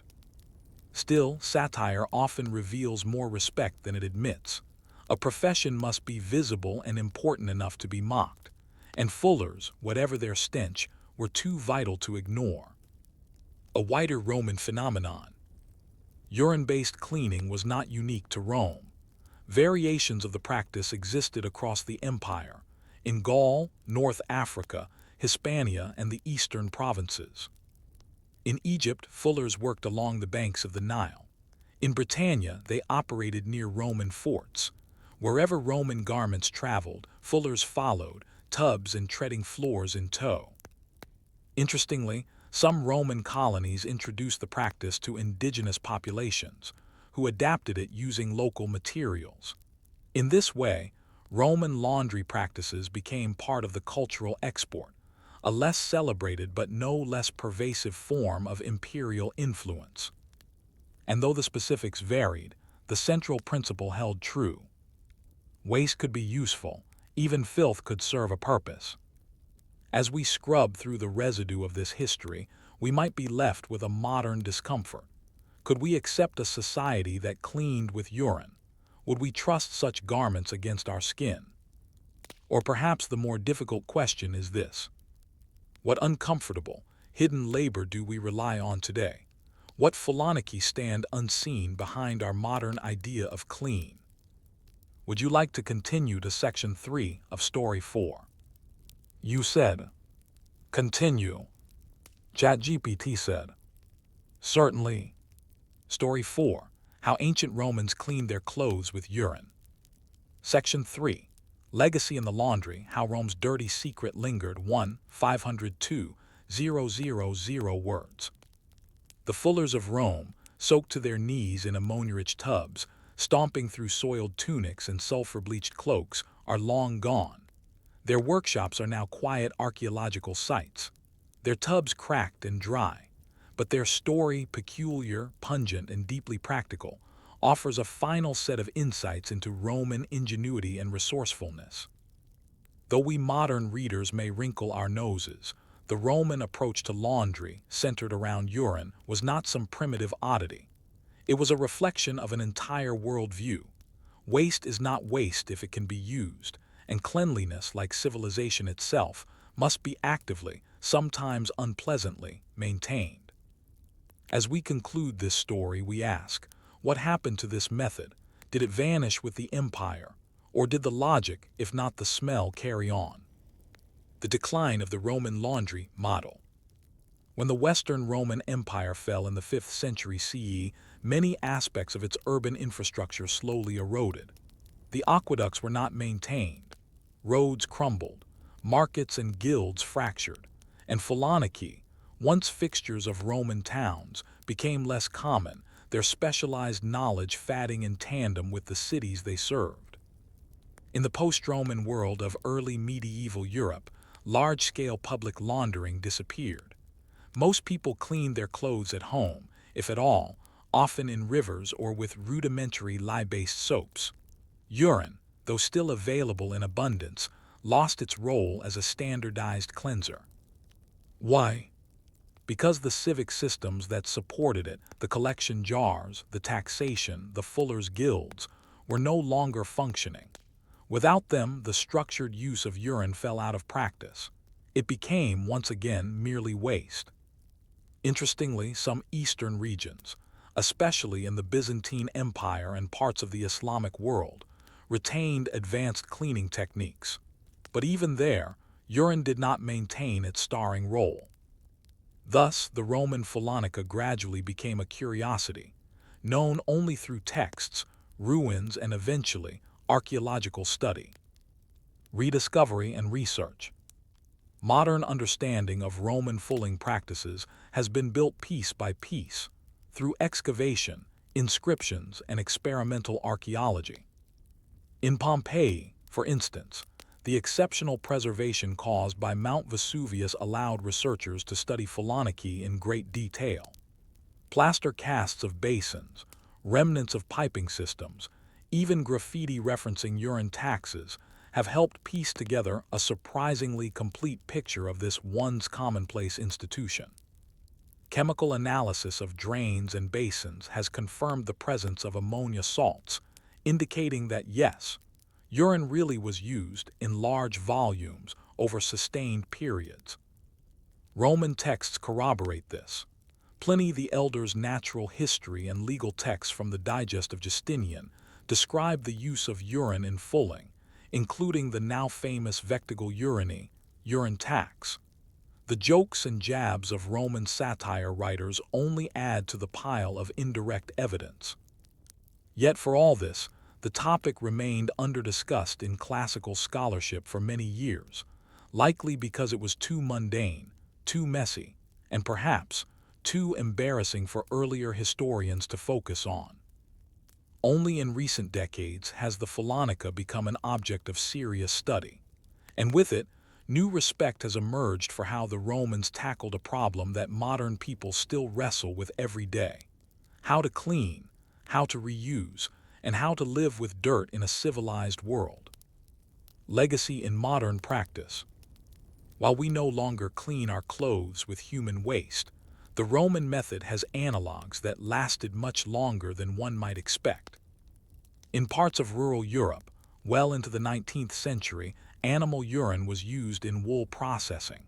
Shepherds soaked fleece in aged urine to loosen dirt and lanolin, similar to Roman methods.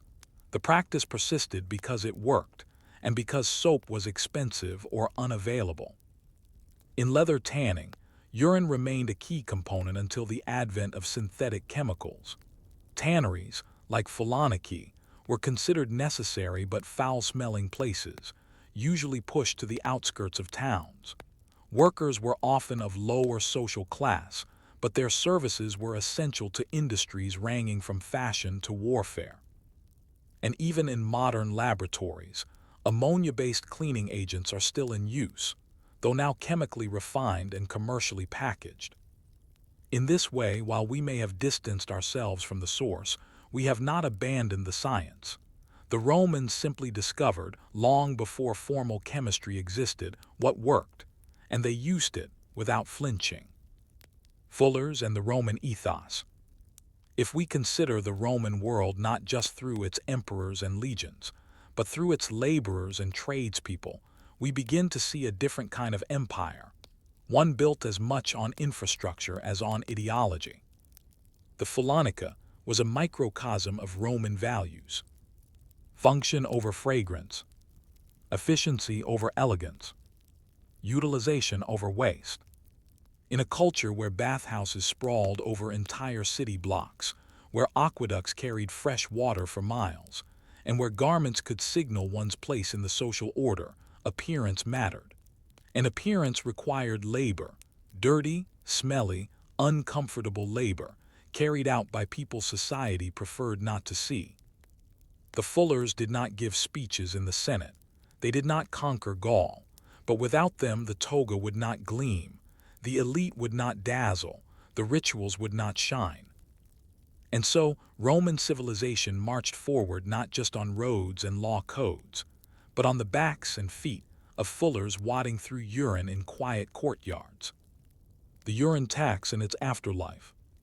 Of all the curious legacies of the Fullers, perhaps none is more enduring, or ironically dignified, than Vespasian's tax on urine. Instituted as a clever way to raise state revenue, it became a talking point in Roman politics. When his son Titus expressed disgust at taxing waste, Vespasian held up a coin and asked whether it smelled. When Titus said no, Vespasian responded with the now legendary phrase, "Pecunia non olet." Money does not stink. It was a defense not just of taxation, but of pragmatism, a Roman ideal to its core. The phrase lives on. Politicians have quoted it, economists have debated it, and more literally, in parts of France and Italy, public urinals are still referred to as Vespasian's in his honor, a subtle nod to a time when even the most ignoble fluid had noble utility. Closing the Phonica door. The next time you wash a shirt, or press a pair of trousers, or wrinkle your nose at a foul smell, consider the Romans. Consider a courtyard off a side street in Pompeii early morning, a tub of woolen tunics, a barefoot worker stepping into a basin of yellowed liquid, face turned away, eyes focused on the task. No complaints, no glamour, just rhythm, repetition, and resolve. In that smell there is survival, in that task civilization. So we ask one last time, what hidden labor today supports the illusion of cleanliness? And how often do we stop to thank those who, unseen and uncelebrated, keep the world looking fresh?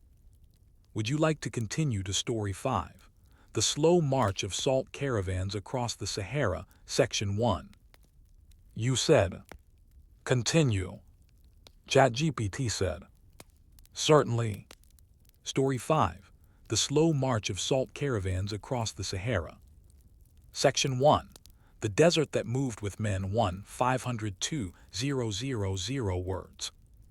When most people think of the Sahara Desert, they imagine a vast, empty wasteland, dunes stretching endlessly beneath a scorching sun, perhaps a lone camel silhouetted against the horizon. But for over 1,000 years, this barren sea of sand was crossed not by aimless wanderers, but by highly organized, plodding columns of men and animals hauling one of the most precious goods of the pre-modern world: salt. These were the salt caravans, long, deliberate trains of camels and traders who journeyed weeks, sometimes months, across the largest hot desert on Earth, their loads stacked with slabs of crystallized minerals mined from the earth, destined for cities and villages far beyond the dunes. It was grueling, repetitive, and in many ways incredibly boring.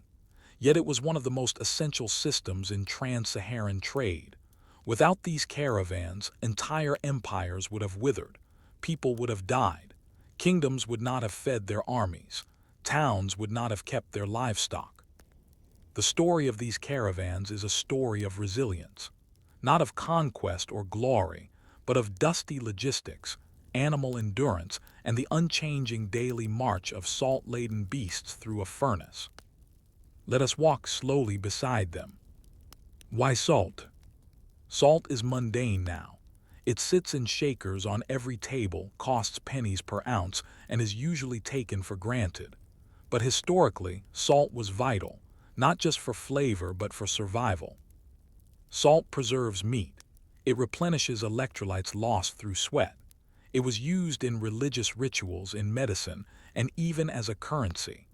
In hot climates like West Africa, salt was as valuable as gold, sometimes more valuable. The human body requires sodium to function, especially in environments where people lose fluids rapidly. In the arid Sahel and tropical regions south of the Sahara, salt was scarce. It did not form naturally there. But in the central and northern Sahara, particularly in places like Taghaza, Taoudeni, and Bilma, salt existed in abundance. It just needed to be mined, shaped, loaded, and then carried, sometimes 700 miles or more. This was the origin of the salt caravan. The caravan as a system. These were not ragtag journeys. Caravans were planned, organized enterprises. Some involved hundreds, even thousands of camels and men. They had schedules, routes, rest stops, leaders, guards, negotiators. The process began in the salt mines, often bleak settlements with little vegetation and few permanent residents.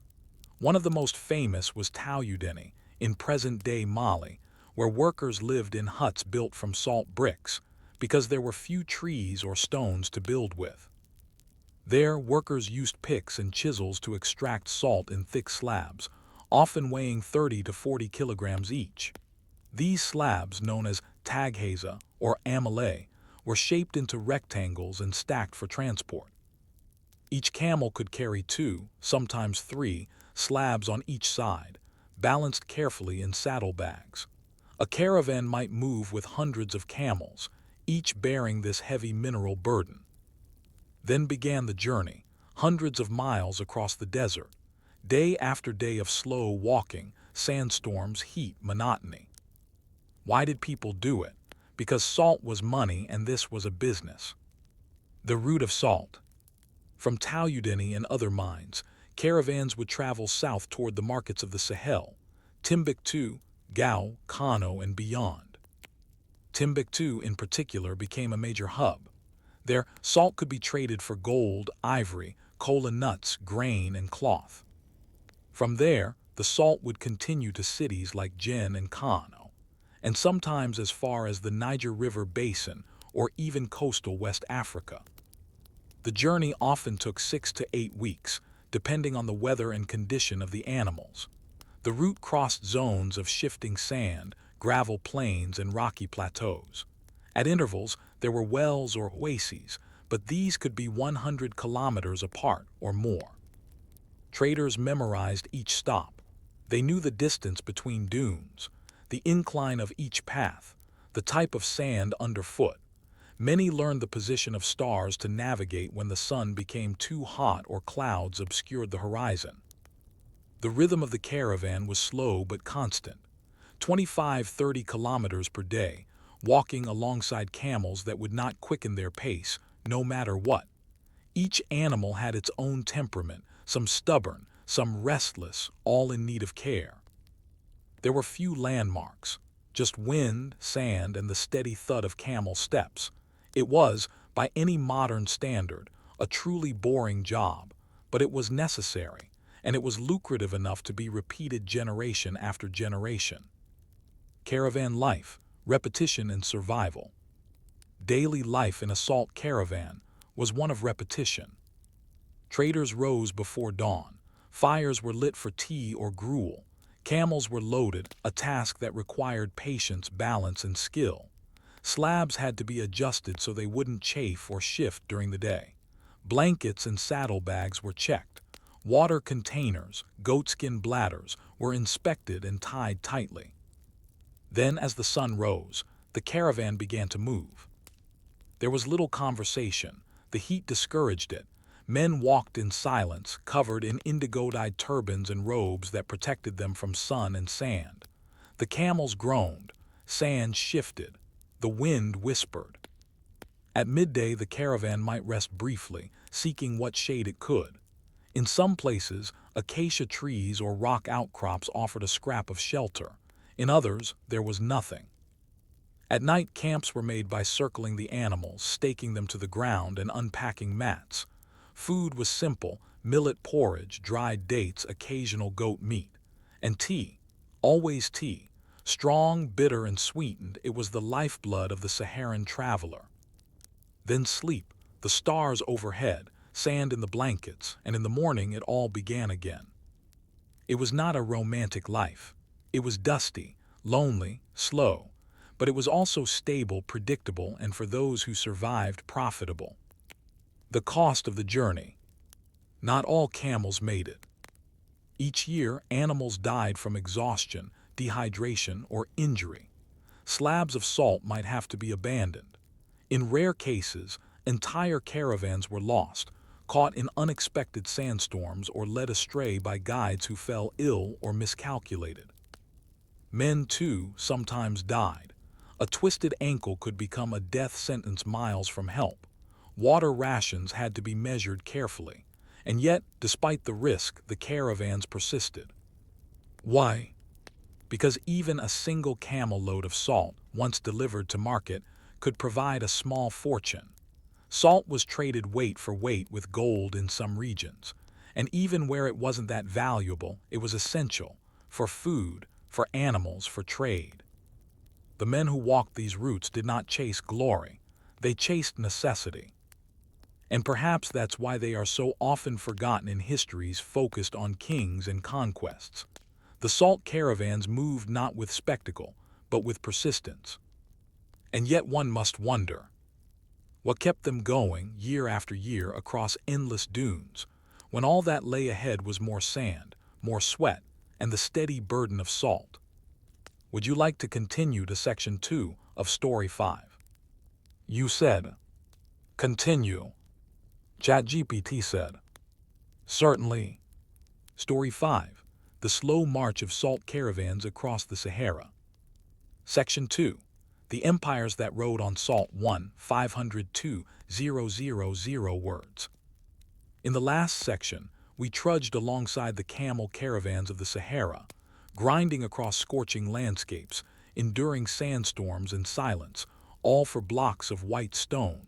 Salt, a commodity we barely think about today, yet one that shaped entire civilizations in West Africa. But salt did more than season food or preserve meat. It built cities. It financed armies. It formed the lifeblood of empires. Now let us step off the caravan trail and into the political corridors of those who ruled by the salt trade, from the early days of the Ghana Empire to the golden age of Mali and Songhai. These weren't just dusty kingdoms in the desert. They were organized, strategic, and deeply dependent on the flow of salt across the Sahara. The Ghana Empire, beginnings of the trade. Long before Mali or Songhai rose to power, the Ghana Empire, not to be confused with the modern country of Ghana, which lies further south, dominated West Africa from around the 6th to the 13th century CE. Its location, on the southern edge of the Sahara, made it a critical link between desert traders and tropical resources. Ghana's rulers controlled and taxed trade that flowed through their territory. This included not just salt, but also gold, ivory, and slaves. Salt came in from the north, particularly from places like Tagheza, and was exchanged for gold mined from the forests and rivers of the south. Salt was so important that taxes were levied on it multiple times, once when it entered Ghana, again when it was sold in the market, and even a third time when it left the empire. The proceeds helped finance a centralized government, military campaigns, and the construction of administrative towns. Arab historians who visited or heard of Ghana were struck by its wealth. The king reportedly sat on a throne of gold, and his court was attended by thousands. But without salt, none of it would have been possible. Gold had little use without the ability to feed people, preserve food, or maintain the health of the growing population. The Mali Empire, salt for gold. By the 13th century, the Ghana Empire faded, and the Mali Empire emerged as the new power in the region, far larger, more centralized, and with greater control over both salt and gold routes. Founded by Sundiata Keita and reaching its zenith under Mansa Musa, 1312–1337 CE, Mali became one of the wealthiest empires in the world at the time. Mansa Musa's famous pilgrimage to Mecca in 1324, during which he distributed so much gold that he allegedly caused inflation in Cairo, would not have been possible without the empire's salt revenues. At the heart of Mali's salt economy was the town of Taghaza, a miserable place to live, but a vital outpost of wealth. Entire families and workforces lived in dwellings made of salt bricks. The settlement had no fresh water and relied on camel caravans to bring supplies, yet its salt was indispensable. Taghaza was under direct control of the Malian king, who appointed officials to oversee production and protect the town. Caravans from Taghaza would carry their loads to Timbuktu and Gao, where traders from all corners of West Africa converged. In fact, salt became a standard unit of trade. Slabs were used like coins, carefully cut, measured, and passed along as payment. Salt was exchanged for horses, cloth, slaves, and even books. So integral was the salt trade to Mali's infrastructure that its decline in the 15th century was tied not just to external invasions, but to disruptions in caravan routes and mining operations. Timbuktu, marketplace in mind. If Taghaza was the factory, Timbuktu was the marketplace. This city, situated on the southern fringe of the Sahara, served as a melting pot of ideas, cultures, and goods.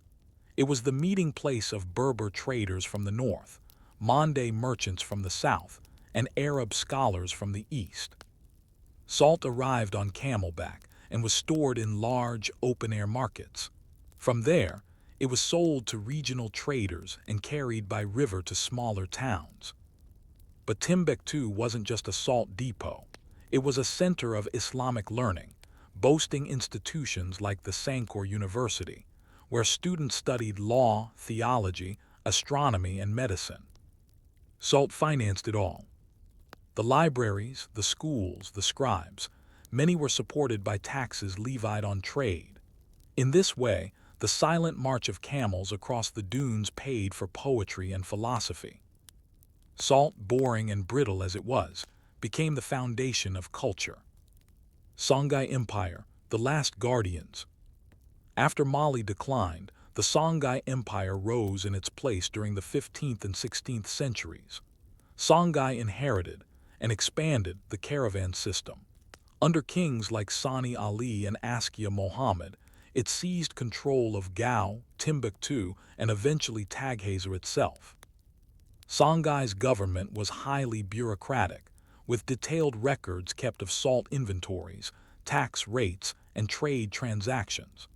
Officials known as farans supervised the trade, and military units guarded the routes. Salt became not just a commodity but a tool of diplomacy. Emissaries bearing salt slabs were sent to neighboring territories.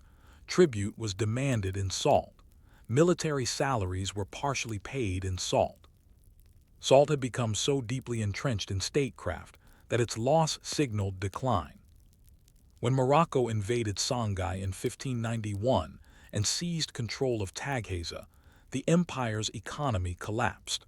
Though the mines continued under Moroccan oversight, the scale and profitability of the operation never returned. The golden age of the salt empires had come to an end. The invisible legacy. Today, the once thriving salt towns like Taghaza and Taoudeni are ghostly, remote places. Yet salt mining still happens there, mostly by hand, in conditions not all that different from centuries ago. Modern trucks now move some salt, but camel caravans still operate, especially from Taoudeni to Timbuktu. It takes about 3 weeks to cover the 500-mile journey. Each caravan might include 20 to 40 camels, each carrying 400 pounds of salt. The traders, mostly Tuareg nomads, walk alongside them, just as their ancestors did. The global market no longer values Saharan salt the way it once did. Industrial salt is mined more efficiently elsewhere. But in Mali and parts of Niger, traditional salt still carries cultural significance. It's used in ceremonies, gifted during weddings, and honored in oral poetry. It's more than a mineral, it's a symbol. And the route it took through the desert, 1,000 years long, walked step by step, is etched into the memory of West Africa. The persistence of the slow trade. In a world obsessed with speed, Saharan salt caravans are a reminder of slowness. They represent trade not as rapid transaction, but as ritual. A journey that begins in a salt pit, passes through silence, hardship, and patience, and ends with a handshake in a bustling marketplace. The value of the product lies not only in its usefulness, but in the story of how it got there. It is easy to forget the labor behind commodities. Salt seems basic, but behind every grain there was once a caravan, a guide, a camel, a night under stars. So we must ask, what modern goods, piled high in shipping containers or dropped at our doors, still carry, hidden within them, the quiet labor of unseen people, moving slowly across some forgotten landscape? Would you like to continue to Section 3 of Story 5? You said, continue. ChatGPT said, certainly. Story 5, The Slow March of Salt Caravans Across the Sahara. Section 3, The Desert's Memory, Salt, Silence, and Survival 1,502,000 words. The story of the Saharan salt caravans is not one of abrupt collapse, nor of technological revolution. It is a story of gradual fatting, a long, slow exhale across centuries. Today, the ancient caravan routes that once stitched West Africa together still exist, but they are quieter now, more symbolic than economic. Satellite phones and trucks have replaced many of the guides and camels. Global logistics networks with their steel containers and digital barcodes have rendered the old systems quaint. And yet in places like Taoudeni and Timbuktu, the desert still remembers. In this final section, we turn toward the afterlife of the salt trade, its cultural echoes, its persistence in ritual and oral tradition, and its place in our modern world. What does it mean that something as mundane as salt could build empires, sustain cities, and be walked, one step at a time, across a desert that never ends? The last caravans of Taoudeni. Let us begin again with the Tuareg, the desert nomads whose lives remain intertwined with the slow rhythm of the Sahara. Each winter, when the heat is manageable and the winds more stable, a small number of salt caravans still depart from Taoudeni. These are not historical reenactments. They are not designed for tourists. These are real journeys, grueling, austere, and often barely profitable. The route remains much the same. Weeks of travel south to Timbuktu. Camels loaded with rectangular slabs of salt. Nomads walking alongside, clothed in indigo-dyed robes, faces veiled against the dust. Why do they continue? Partly tradition, partly economy, and partly pride. For the Tuareg, the caravan is a cultural institution. Boys become men on the journey. Stories are passed around the campfires. Camels are trained, and so are minds, on how to read the stars, feel the direction of the wind, and know the difference between survival and death. And even though trucks now reach Timbuktu from the north, they are costly and unreliable. A camel needs no fuel, just water, grass, and patience. These journeys are shrinking, yes, but they are not yet extinct. The desert remembers its trade. The people remember their path. Salt as cultural memory. In many parts of Mali, Niger, and Mauritania, salt is no longer just a seasoning. It is a symbol. Among the Tuareg, a block of salt might be gifted during courtship. In Fulani culture, salt features in naming ceremonies. Oral poets and griots still tell stories of great caravans, of days when salt bought gold, and of warriors who rode out to protect the trade routes. Salt remains a unit of trust, a reminder that the most valuable things are often the least flashy. Even the physical design of the salt slabs, rectangular, stackable, marked with pick marks from mining tools, has become iconic. You can find them in markets today, chipped and weathered, sold more for tradition than nutrition. In this way, the memory of the salt trade persists not in history books, but in lived practice, not written, but remembered. When the desert shifts, climate and conflict, one might imagine that the slow death of the salt caravan was caused by technology alone. But in truth, politics and climate played an equal role. The Sahara is not fixed. It moves, it shifts, it encroaches. Dunes rise where roads once lay flat. Wells dry, oases vanish. Routes that were once reliable become dangerous. In recent decades, desertification has accelerated, shrinking grazing lands and drying out important waypoints. This makes the journey harder, not just longer but riskier. Add to this the layer of conflict. In parts of Mali and Niger, political instability and armed groups have made the desert unsafe. Entire routes are now impassable. Traders risk not just exhaustion but violence. Governments, underfunded and overstretched, cannot guarantee safety across such vast territories. Many caravans now require armed escorts, or else avoid certain routes entirely. Some traders have stopped altogether, turning to safer urban markets. Salt, it turns out, is not worth dying for. But for others, those with no other trade, no land, no urban ties, the caravan is still the best bad option. A hard path, but a known one. Salt in the modern world. Industrialization brought new sources of salt, sea evaporation, rock mining, chemical production. These methods are faster, cheaper, and more scalable. Today, China, the United States, and India dominate global salt production. It's used in everything from road de-icing to plastics, detergents, and food processing. In most households, salt is so cheap it's rarely thought about. Packaged in blue cartons, iodized, forgettable.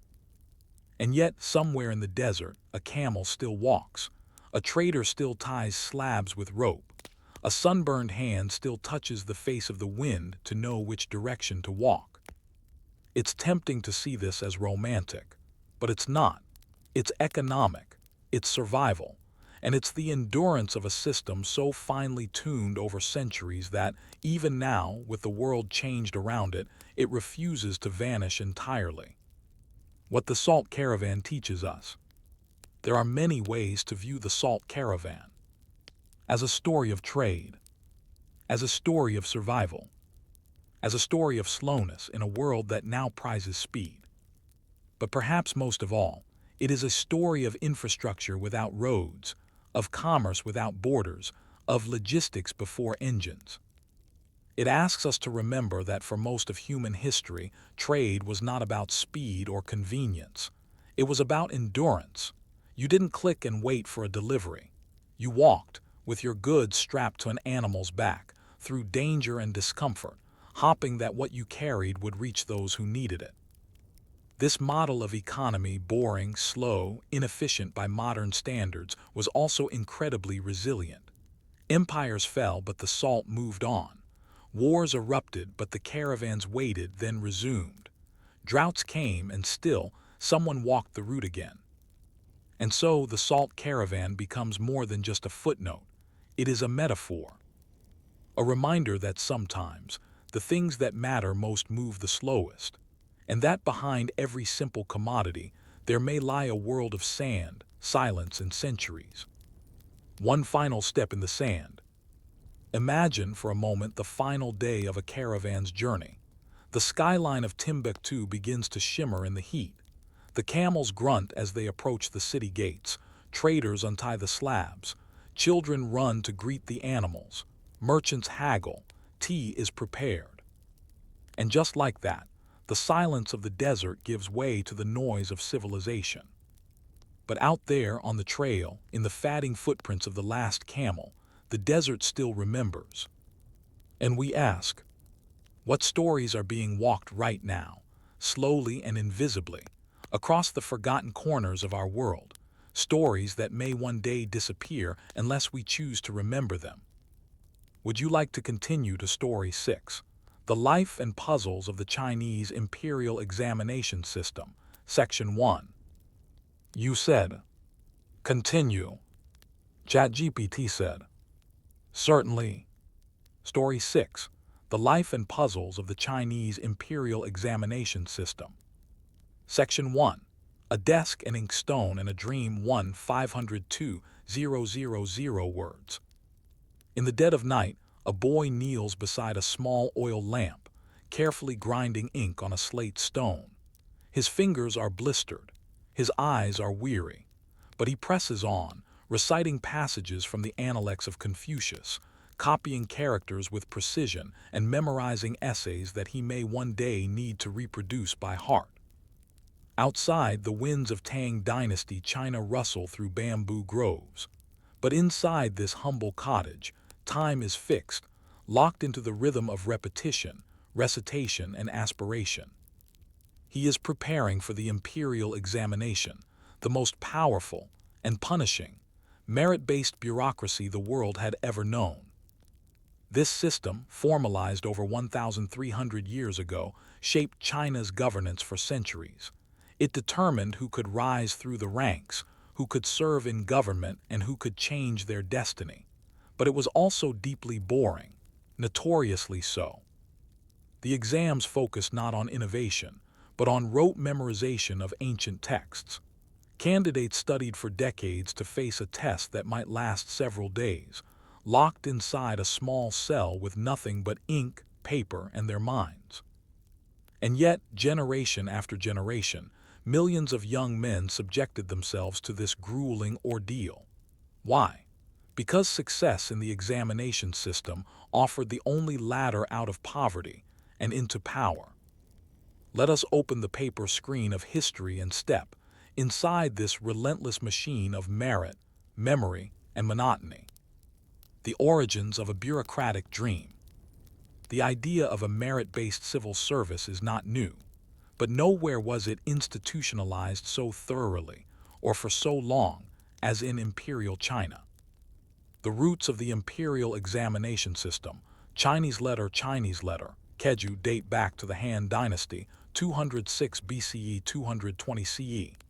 But it was under the Sui Dynasty, 580–1618, and then more fully under the Tang Dynasty, 618–907, that the system became formalized.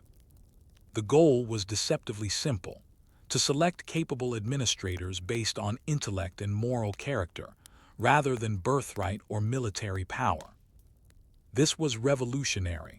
In a world where most societies handed out political positions based on aristocracy or inheritance, China built a state on the back of scholars, men of letters, writers, thinkers, ideal sons.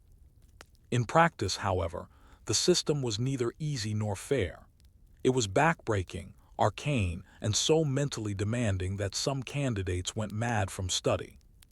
But the idea of it, rule by the learned, the virtuous, the devoted, endured. Who took the exams? Only men were allowed to sit for the exams, and although technically open to all classes, in reality the system heavily favored those from the gentry class, families with some wealth, access to tutors, and generations of scholarly tradition. Still, there were exceptions. A poor farmer's son might rise through sheer determination. A merchant's child might buy study time in books. Monks, in some cases, even attempted the exams after abandoning the monastery. Preparation began early. A boy might start studying at age 5, learning to read and memorize the 4 books and 5 classics, Confucian texts that served as the foundation of the exams. These included the Analects Lunyu, the Book of Documents Shujing, the Book of Songs Shijing, the Book of Rites Liji, the I Ching Yajing.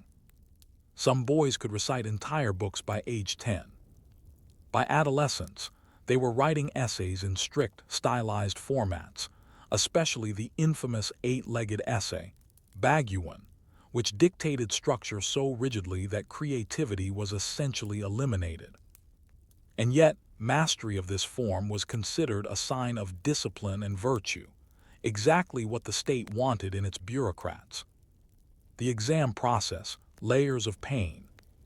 The examination system was structured in levels, like a ladder with many rungs. County-level exams, Ziyukai. These were the entry point, open to most literate men. Success granted minor privileges, such as exemption from certain taxes or corporal punishment. Provincial exams, Juren. Much harder and only held every 3 years. Candidates gathered in large cities to be tested in designated halls. Metropolitan exams, Gongshi. Held in the imperial capital, these were highly competitive. Success here put one in direct reach of government positions. Palace exams, Jinshi.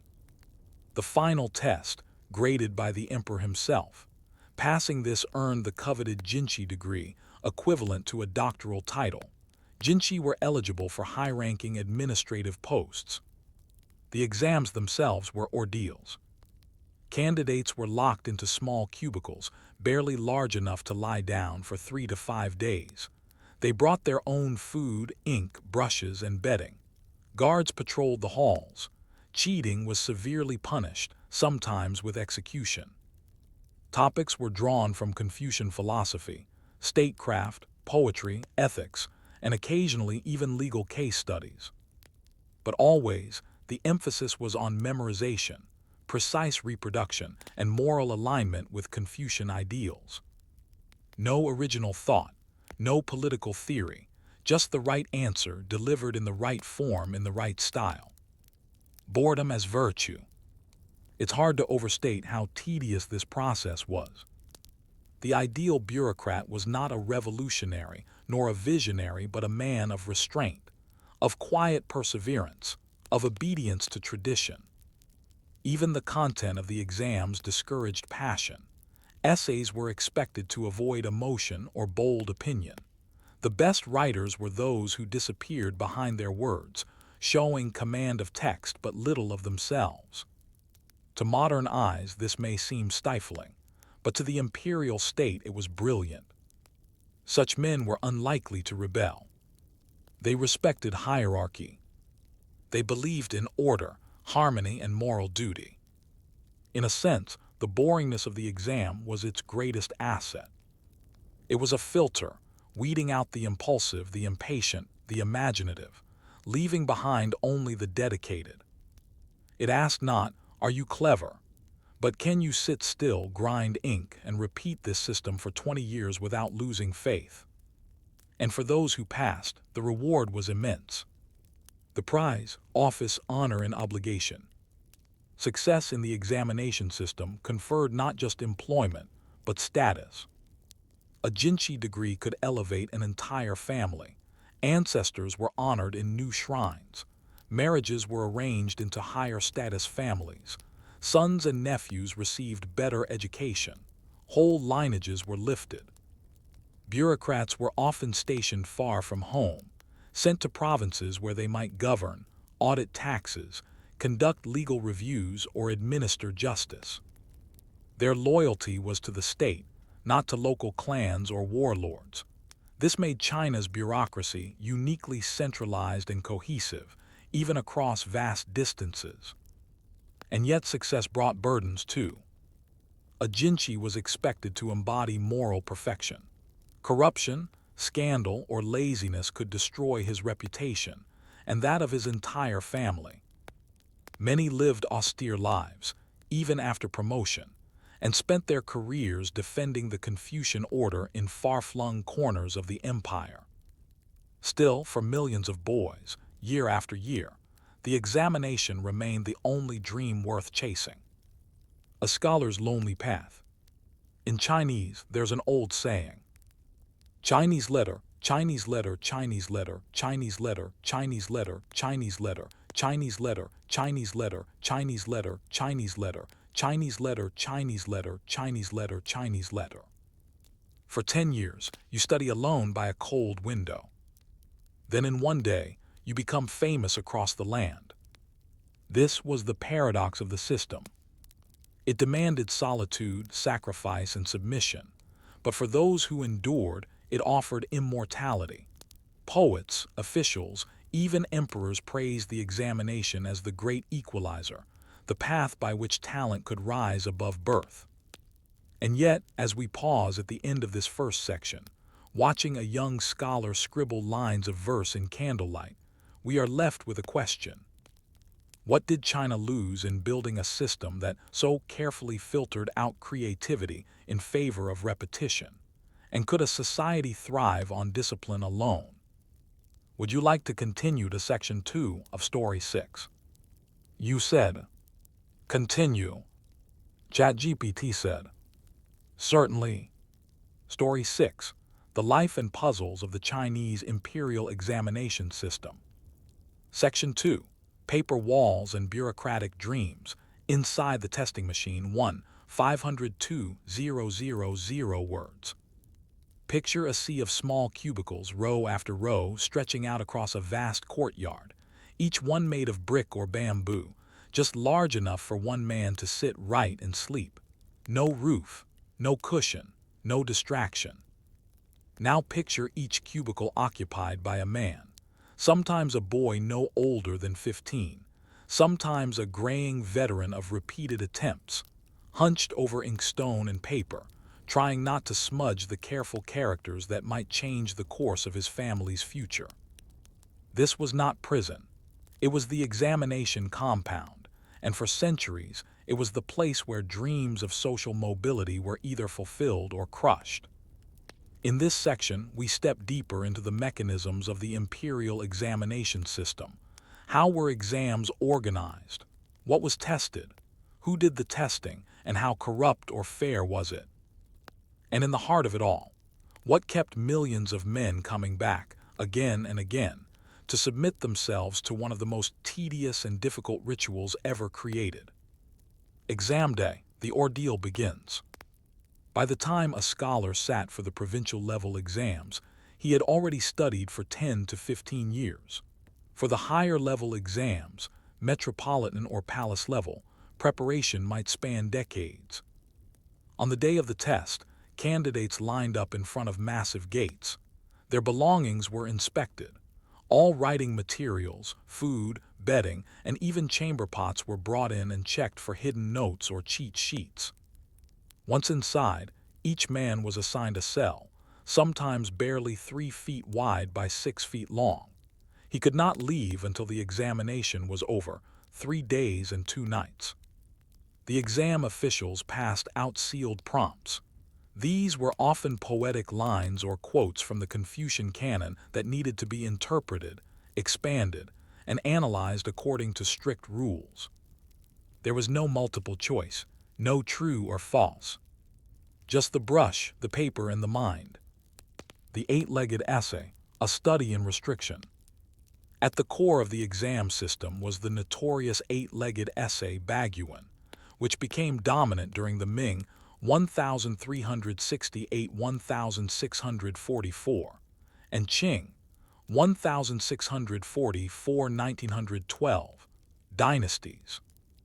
It was called 8-legged because of its rigid 8-part structure. Opening, Chinese letter, Podi. Amplification, Chinese letter, Shangti. Preliminary exposition, Chinese letter, Kijiao. Initial argument, Chinese letter, Qig. Central argument, Chinese letter, Zhanggu. Latter argument, Chinese letter, Haogu. Final argument, Chinese letter, Shugu. Conclusion, Chinese letter, Dajie. Each section had its own rules. Certain types of metaphors were expected, others were forbidden. The number of characters in each leg was often prescribed. Grammar and tone had to match classical norms. Writing a good 8-legged essay was less about creativity and more like building a miniature palace out of matchsticks. precise, delicate, and entirely within pre-approved patterns. It trained the mind to follow orders, to respect hierarchy, to value form over function. And yet, in mastering this rigid form, scholars demonstrated the very qualities the imperial state prized: discipline, loyalty, and the ability to fit into a predetermined structure without complaint. What else was on the exam? Beyond the essay, candidates were tested on classical memorization, entire passages from Confucian texts; poetry composition, often in regulated verse forms; policy discussions, theoretical essays on governance, moral conduct, or history; calligraphy, because poor handwriting was considered a sign of poor character. In later dynasties, some practical subjects were added: law, military affairs, mathematics, but these remained secondary. At its core, the exam system was literary, moral, and ideological. The state didn't want innovators; it wanted caretakers of tradition. Who graded the exams? The process of grading was deliberately anonymous and highly formalized. Papers were recopied by official scribes before being handed to examiners to prevent favoritism based on handwriting. Candidates were identified only by number, not by name or region. Multiple layers of review were implemented. First readers eliminated weak essays. Senior examiners chose the best. The chief examiner ranked the final list. In the highest exam, the palace examination, the emperor himself read the top essays or had them read to him and selected the final rankings. This process was one of the earliest systems of blind assessment in the world. It was designed to minimize corruption, and while cheating and favoritism did occur through leaked prompts, bribed proctors, or forged identities, the overall system maintained a surprising degree of legitimacy for centuries. Its perceived fairness is one reason it endured for so long. The human cost: madness, poverty, and the eternal retry. The psychological toll of the exams was profound. Candidates often failed dozens of times. There was no upper age limit, and records exist of men in their 60s or 70s still taking exams they had first attempted as teenagers. The term exam ghost, Chinese letter Kayagui, referred to perpetual candidates, men who had spent their whole lives studying, taking exams, failing, and trying again. Some lived in poverty, others suffered mental breakdowns. One popular poem from the Qing dynasty reads, "I grind ink for 40 years, yet still the hall rejects me. My beard is white, my books are black. My dreams are full of failure." Families sacrificed heavily to support a son's studies. In some cases, brothers gave up their own ambitions. Sisters remained unmarried to save dowries. Entire households bet everything on one man's success. The burden of filial piety combined with the pressure to succeed created an environment where failure was not just personal. It was a source of deep familial shame. And yet still they tried. The bureaucracy it built. So what did the examination system actually produce? In many ways, it gave China a bureaucracy without equal. The scholar officials who passed the exams became governors, magistrates, tax officials, judges, and advisors. They staffed every level of government, from village to capital. They could draft edicts, manage flood responses, interpret law, and administer census data, all while quoting Confucius with perfect intonation. This bureaucracy allowed China to maintain continuity of governance across dynasties and conquests, integrate vast regions under a single ideological framework, build an enduring culture of administrative professionalism. No other pre-modern state developed such a deep bench of literate, morally trained civil servants. And even when dynasties fell, as they often did, the bureaucracy remained ready to serve the next ruler. But at what cost? For all its achievements, the imperial exam system had profound limitations. It discouraged scientific advancement. It ignored practical skill. It favored conformity over creativity. While other parts of the world began experimenting with technology, trade, and exploration, China's brightest minds were spending their lives debating the placement of a rhetorical flourish in a Confucian commentary. This was not accidental. The system was designed to preserve order, not promote change. The scholar official was a caretaker of tradition, not a catalyst for innovation.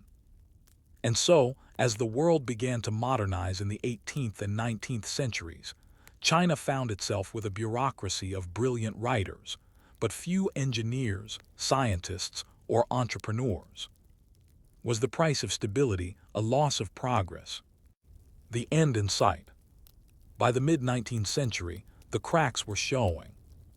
The Opium Wars and Western imperialism exposed China's military and technological vulnerabilities. The Taiping Rebellion showed the limits of ideological loyalty.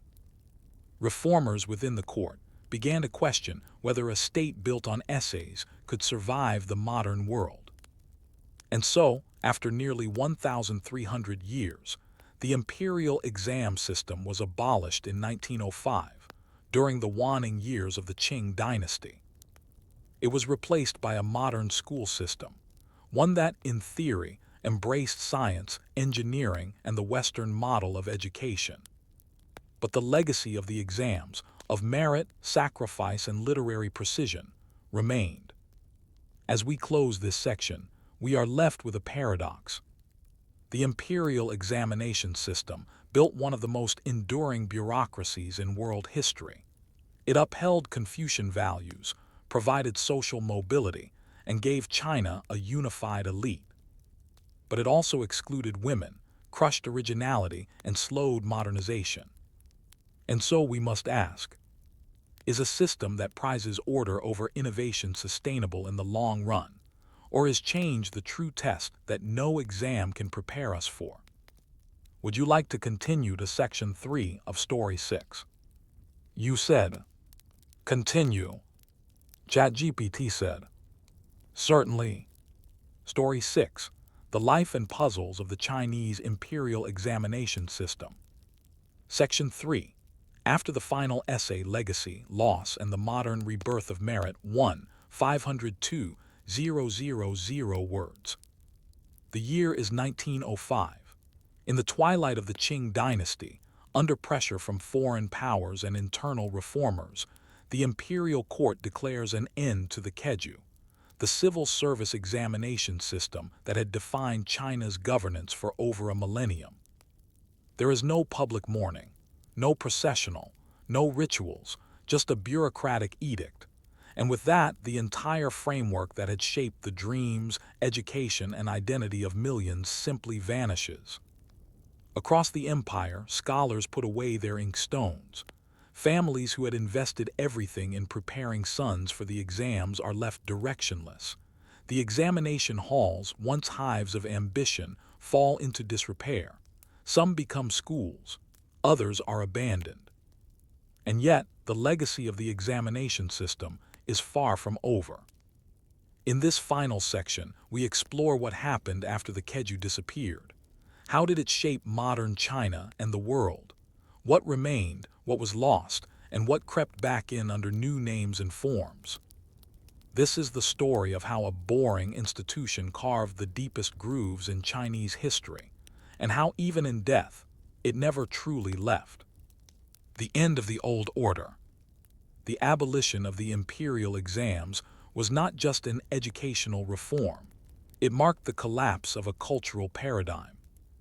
For over 1,000 years, the exam system had defined what it meant to be successful, virtuous, and even Chinese. Now, a new world was emerging, one shaped by railways, telegraphs, gunboats, and foreign schooling models. The scholar gentry class, once the elite of the empire, saw its power dissolve almost overnight. Their sons no longer had a guaranteed path to status through study. Their Confucian education, once the key to all advancement, was suddenly obsolete.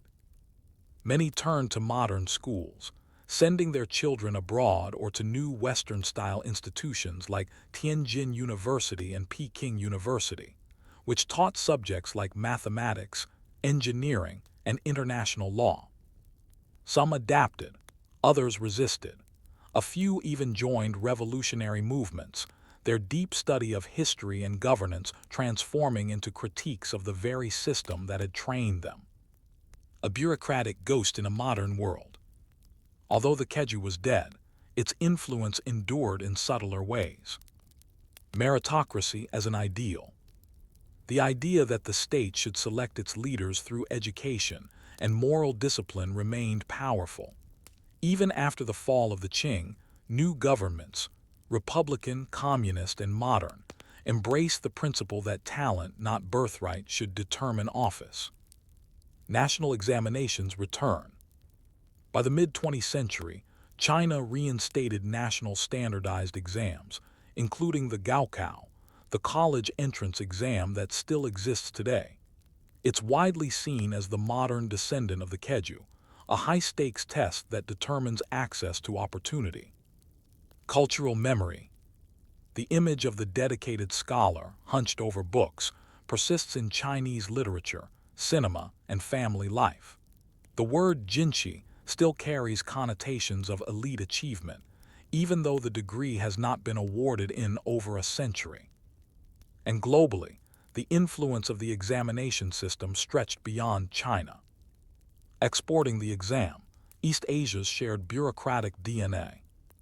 China's neighbors, Korea, Japan, and Vietnam, all developed their own examination systems based on the Keju model. Joseon Korea adopted civil service exams, Guijio, emphasizing Confucian learning. Heian and Tokugawa, Japan developed literary bureaucracies that mimic Chinese structures, although often more limited in scope. Vietnam, under Chinese cultural influence, developed a remarkably similar system that lasted into the French colonial period. These systems helped instill a shared East Asian reverence for education, hierarchy, and bureaucratic order, which remains influential even in today's school systems and public service cultures. In many ways, the Keju wasn't just a Chinese invention. It was an East Asian paradigm, one that continues to shape everything from academic pressure in South Korea to entrance exams in Japan. The psychological legacy, trauma, discipline, and family expectation. If you speak to modern Chinese students preparing for the Gaokao, or to Korean students studying for the Sunung, you'll hear echoes of the past.